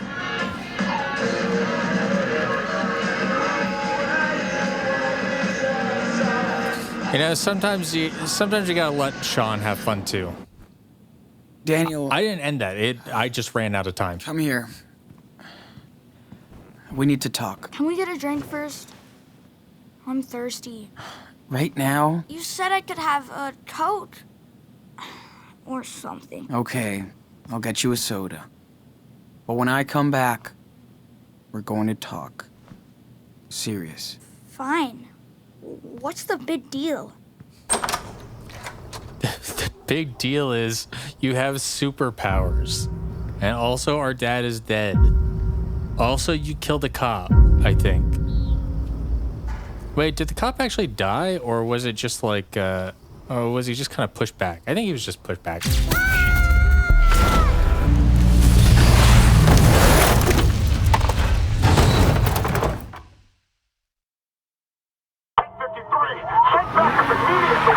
Did a cop die?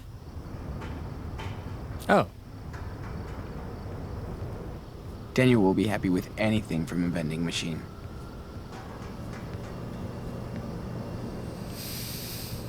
$2.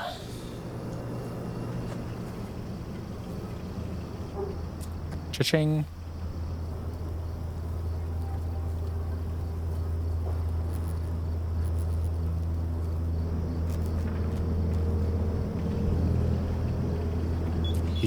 He's drawing his power from somewhere. Daniel. Huh? Oh, fuck. Oh my god. Daniel! What's happening? Did he turn the TV on and down. see a news report? Dad!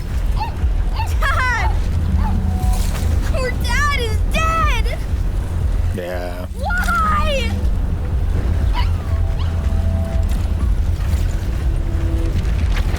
Say something!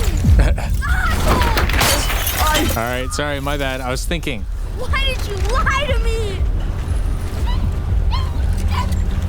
I was scared, Daniel. I didn't know what to say. You should have told me. I couldn't believe it either. You were there. I didn't mean to. I hate you! You're not my brother! What? Don't say that. I know I messed up everything. We're gonna get through this. Don't touch me! Daniel, please! Hey, no means no. Oh. But also, he's grieving. It's okay. Separate thought. Separate thought. Also, separate thought. He's grieving. Separate thought. I want Dad. Me too.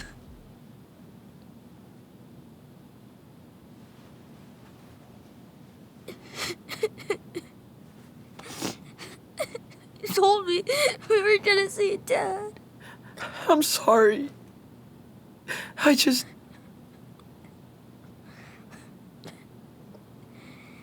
don't lie to me ever again. All right, fine. They were having sex in the room. My bad. My bad. You know, I'll promise that. I promise. I won't lie to you again. Scout's honor. I promise. I'm serious, Sean. I know. Me too, Danny. What are we gonna do without him? Shh. It's gonna be okay. Come on, go to Puerto Lobos. It's gonna be okay. Did we just forget about the soda? We do not have much money. I cannot afford to spend $1 in a vending machine and then leave the soda.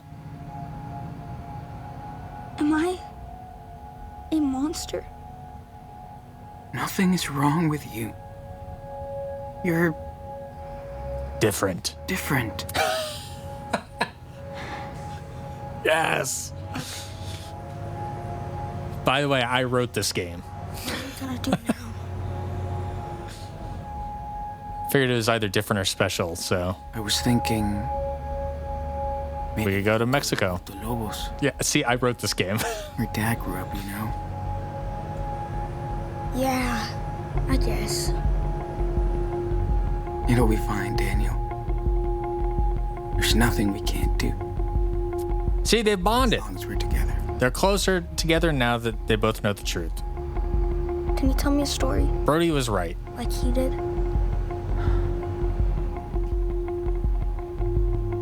I'm not as good as him. He used to tell me bedtime stories, too.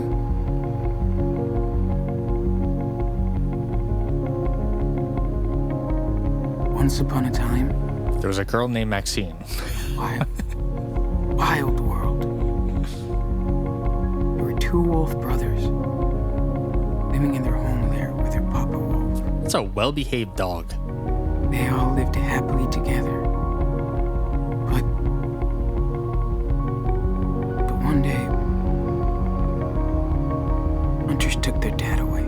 Your allegory is a little transparent. Forever. So now the brothers were alone. What could it be about? And they had to find a new... Sorry. They started a journey through the great big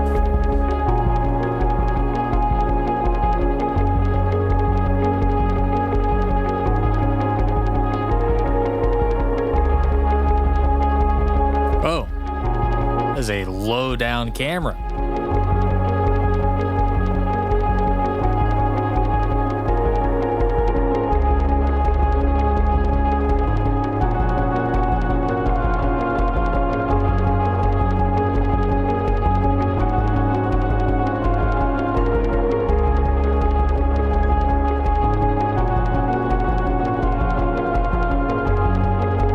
Empty-ass bus.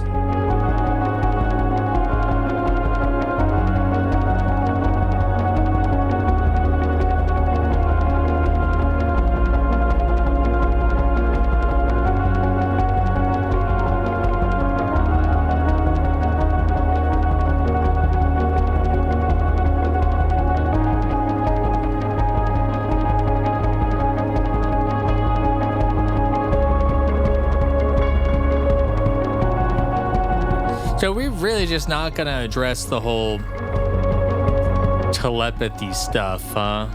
Or telekinesis stuff.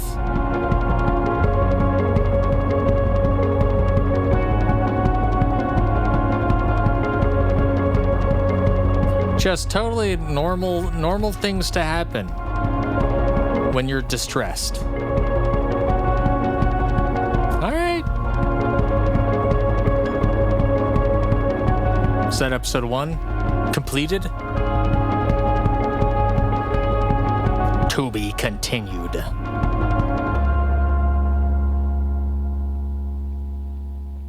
All right. Yeah, man, before I started playing episode 1, I looked it up on howlongtobeat.com or whatever. They're like, oh, yeah, it's 4 hours. Dude, I'm like 8 hours into this. Now, I know. I stop and talk for extended periods of time during every single conversation choice.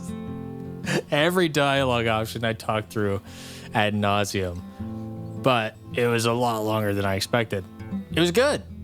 I enjoyed it. I'm glad it gave us a little bit of closure with Lila there at the end. I did remember little elements of the hotel.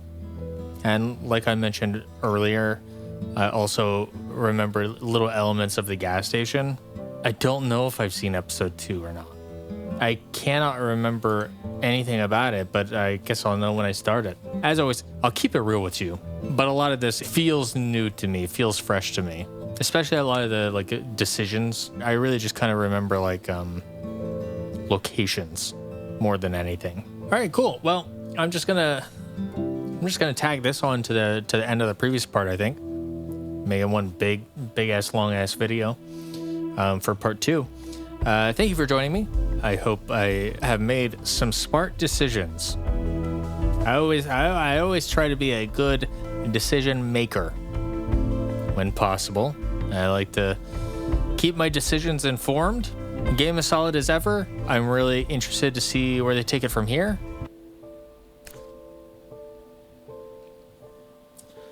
Oh, hold on.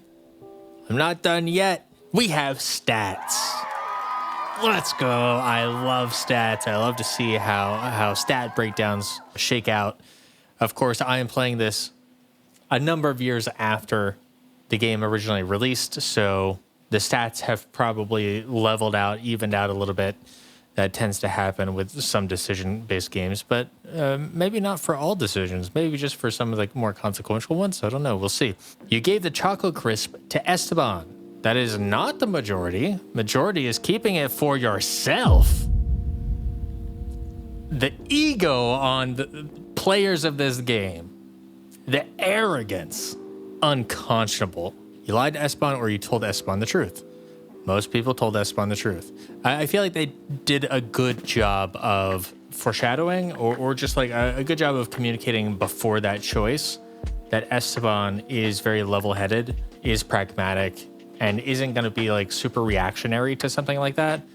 You hugged Esteban, you refused to hug. Of course hug. 90%. Imagine not hugging Papito. Imagine.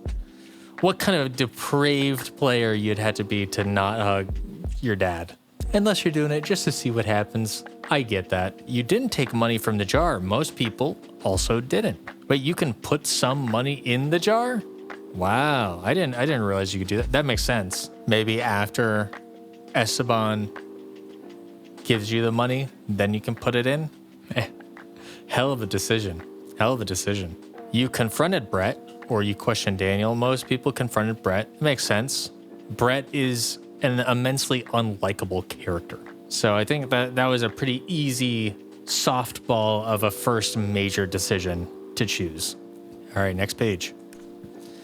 You decided to steal in the parking lot. Oh, kind of half and half. I was in the majority, but it was a small majority. Small majority. Whatever, baby. No consequences. We'll see. Maybe episode 2. That'll all come back around. But no, man. Whatever. There were a bunch of rappers in there. Victimless crime. I would do it again. I'd do it again. You begged for food yourself. You sent Daniel to beg for food. You didn't beg for food. Wow, a lot of people did not beg for food.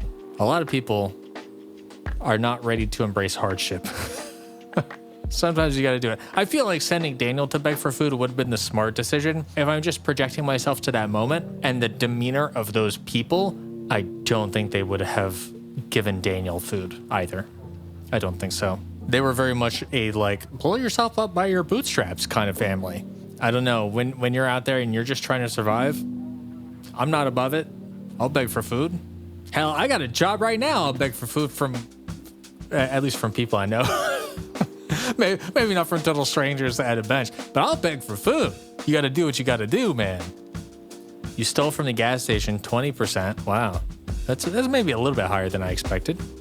You stole while Daniel distracted Doris. Oh, so maybe while he's having that conversation? That's smart. I didn't think about that. Huh. Okay. Myself and the majority decided not to steal anything. It just seemed sensible. We were not in that desperate of a situation yet, but we're right on the edge of that desperate. You ran away with Daniel. You hit Hank and stole the camping gear. Most people stole the camping gear. You know what? I absolutely do not fault people. It does not surprise me that stealing is the majority in that decision. I would love to see the outcome of that decision. That feels like it would be very cathartic. Like I said, in the moment, I feel like that is the more just outcome, morally righteous outcome in a lot of ways. But it was just so high risk.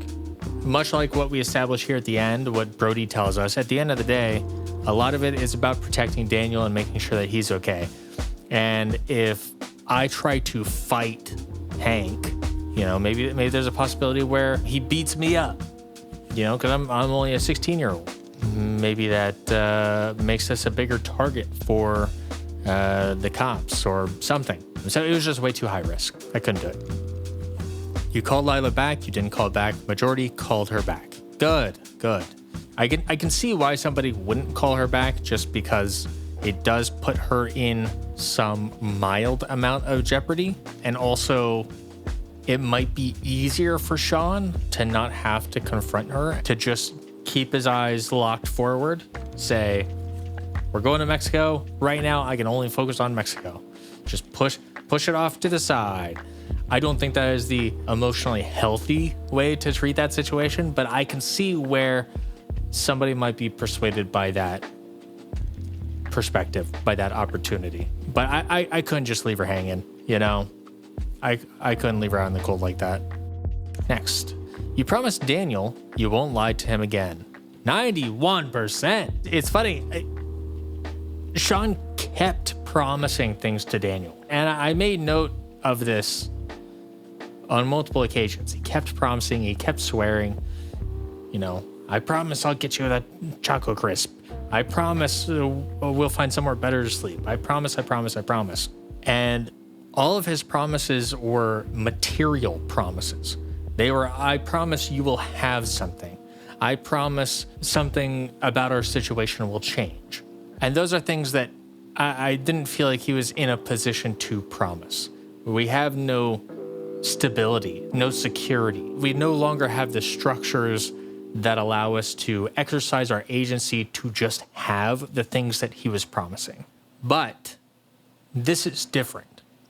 This is emotional bond, emotional connection. This is, I am promising that I am going to treat you in a specific way. And I can maintain that promise.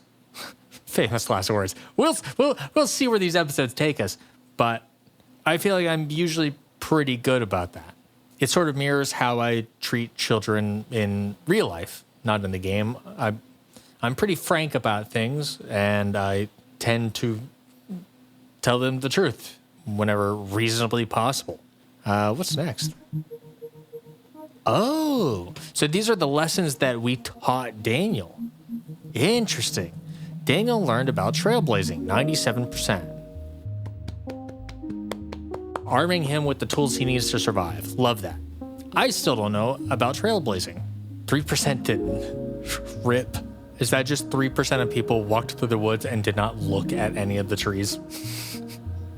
L moment for those gamers. Daniel didn't fall in the woods. Daniel fell and got dirty. Was that like catching him when he jumped and I caught him or something like that? That's interesting. Daniel built a fort in the forest. Daniel fetched wood for the fire. Okay, I'm in the slight majority. It just made sense. I explained my reasoning at the time. But I feel like building the fort made a lot more sense for Daniel. Daniel didn't do the wood race. Damn, I missed out on a wood race? Man. I don't even know. Well, there were at least 2 interactions I missed out on. There was the fishing thing, and there was the sword fighting thing. I guess wood race was another one that happened around that time. Maybe after I collect the firewood, there would be some interaction with that collection. Man, I'm sad I missed that. Daniel learned how to skip stones. Yes. Minority on that one, because I'm just that good. How do you not teach him to skip stones? Probably people who missed the interaction like I missed some of the other interactions. Daniel was mad at you in the woods. Daniel didn't get mad. Oh. I'm glad he didn't get mad at me in the woods. I did placate him a bit, but I was also just trying to be, like, supportive in a lot of ways. Daniel had an okay night. Daniel got sick from the berries. Whoops. Daniel was afraid of your stories and had nightmares. Oh, no. Well, I mean, you saw how that happened. I did try to stop him. He was just too fast for me. My brain operates on like a 2 to 3 second delay. I clicked the look button on the bad berries because I wanted to hear Sean confirm that they were bad berries. And he just kept repeating that, like, I wish I could look this up on Google or whatever the hell he said. And I was so annoyed. And then before he even finished, Daniel was already eating the berries. So I ate the berries. Sorry, Daniel. Daniel didn't have to beg. I guess that is kind of nice. That even though I feel like most families, when they're not heartless, like this family was, heartless, cruel jerks, heartless, cruel capitalists who hoard their money like a dragon on a pile of gold. I feel like most normal families would have been more sympathetic to Daniel asking and would have been more inclined to give food to Daniel asking. But the way that they phrase this is interesting because thinking about it like this, it is nice that I didn't put him in a position to do that. Because I think being put in a position to do that can be humiliating in some cases. I think in some ways it can be a little dehumanizing because I think being able to have a security in food and shelter are kind of like basic human necessities, and to be denied that fucking sucks. And to put Daniel into a position to be the one for whom all of that pressure is resting on his shoulders, right? If they say no, then it's Daniel's fault, and that's kind of like really messed up. So with this phrasing, I'm actually kind of glad I didn't put him in that position. Daniel didn't distract Doris. Okay, so maybe had I not interrupted, would he have continued talking in some context and distracted her? Or is that strictly a case of I didn't do anything while he was talking to Doris or while he was talking about the dog? Daniel had enough to eat. Yes! I fed Daniel. Love that. I am a good provider, in fact. Forget about the berries. I am... Sorry, I was just thinking about Life is Strange 1. Lisa, the plant. And I was like, have I watered Daniel enough? Have I overwatered Daniel? Is maybe getting him too much food a bad thing, in fact? Perhaps. I'll make sure in episode 2 I will not overfeed him. All right, last page, the stats. Daniel got a Power Bear toy. Daniel didn't get a Power Bear toy. Most people are reasonable, responsible adults. Great. Love to hear that. And I didn't overly Well, I was going to say I didn't overly patronize the establishment, but I did give them all of my money. So I guess that's not totally true. Daniel didn't steal anything. Daniel stole something from Brody. What? So I stole the Choco Crisp from the car. If I had stolen something from the gas station, would I have basically taught Daniel that hey, it's okay to just steal stuff. That's fine. Don't worry about it. Would he have then stolen something from Brody because of the bad example I set? Wow. But I have principles. All right, that's fascinating. What would he have stolen? Like a lamp? He had that like kerosene lamp back there, or maybe like a blanket. Hey, that's fascinating. I love that. That's great. All right. Come on, man. Focus. Is this like a next time on, or did it just roll right into the next episode? I'll let it play out for a couple minutes because the pause screen is not giving me my usual options. It is actually paused, so this might be a cinematic attached to episode 1. So let's see what's going on. Already can tell winter. Some time has passed. Seasons have changed. We ended off in October. Although this is so I live in Texas. It never snows. So for me, snow is like, it's really just January or February that we might get a little bit of snow that doesn't stick to anything. But this is further north. This is northwest. Depending on how long it's been, they maybe have traveled south. But I think it's safe to assume that a few months have passed at this point. We're still very much getting northwest trees, though, I feel like. Okay. Trust me. You can do it. Are we hunting?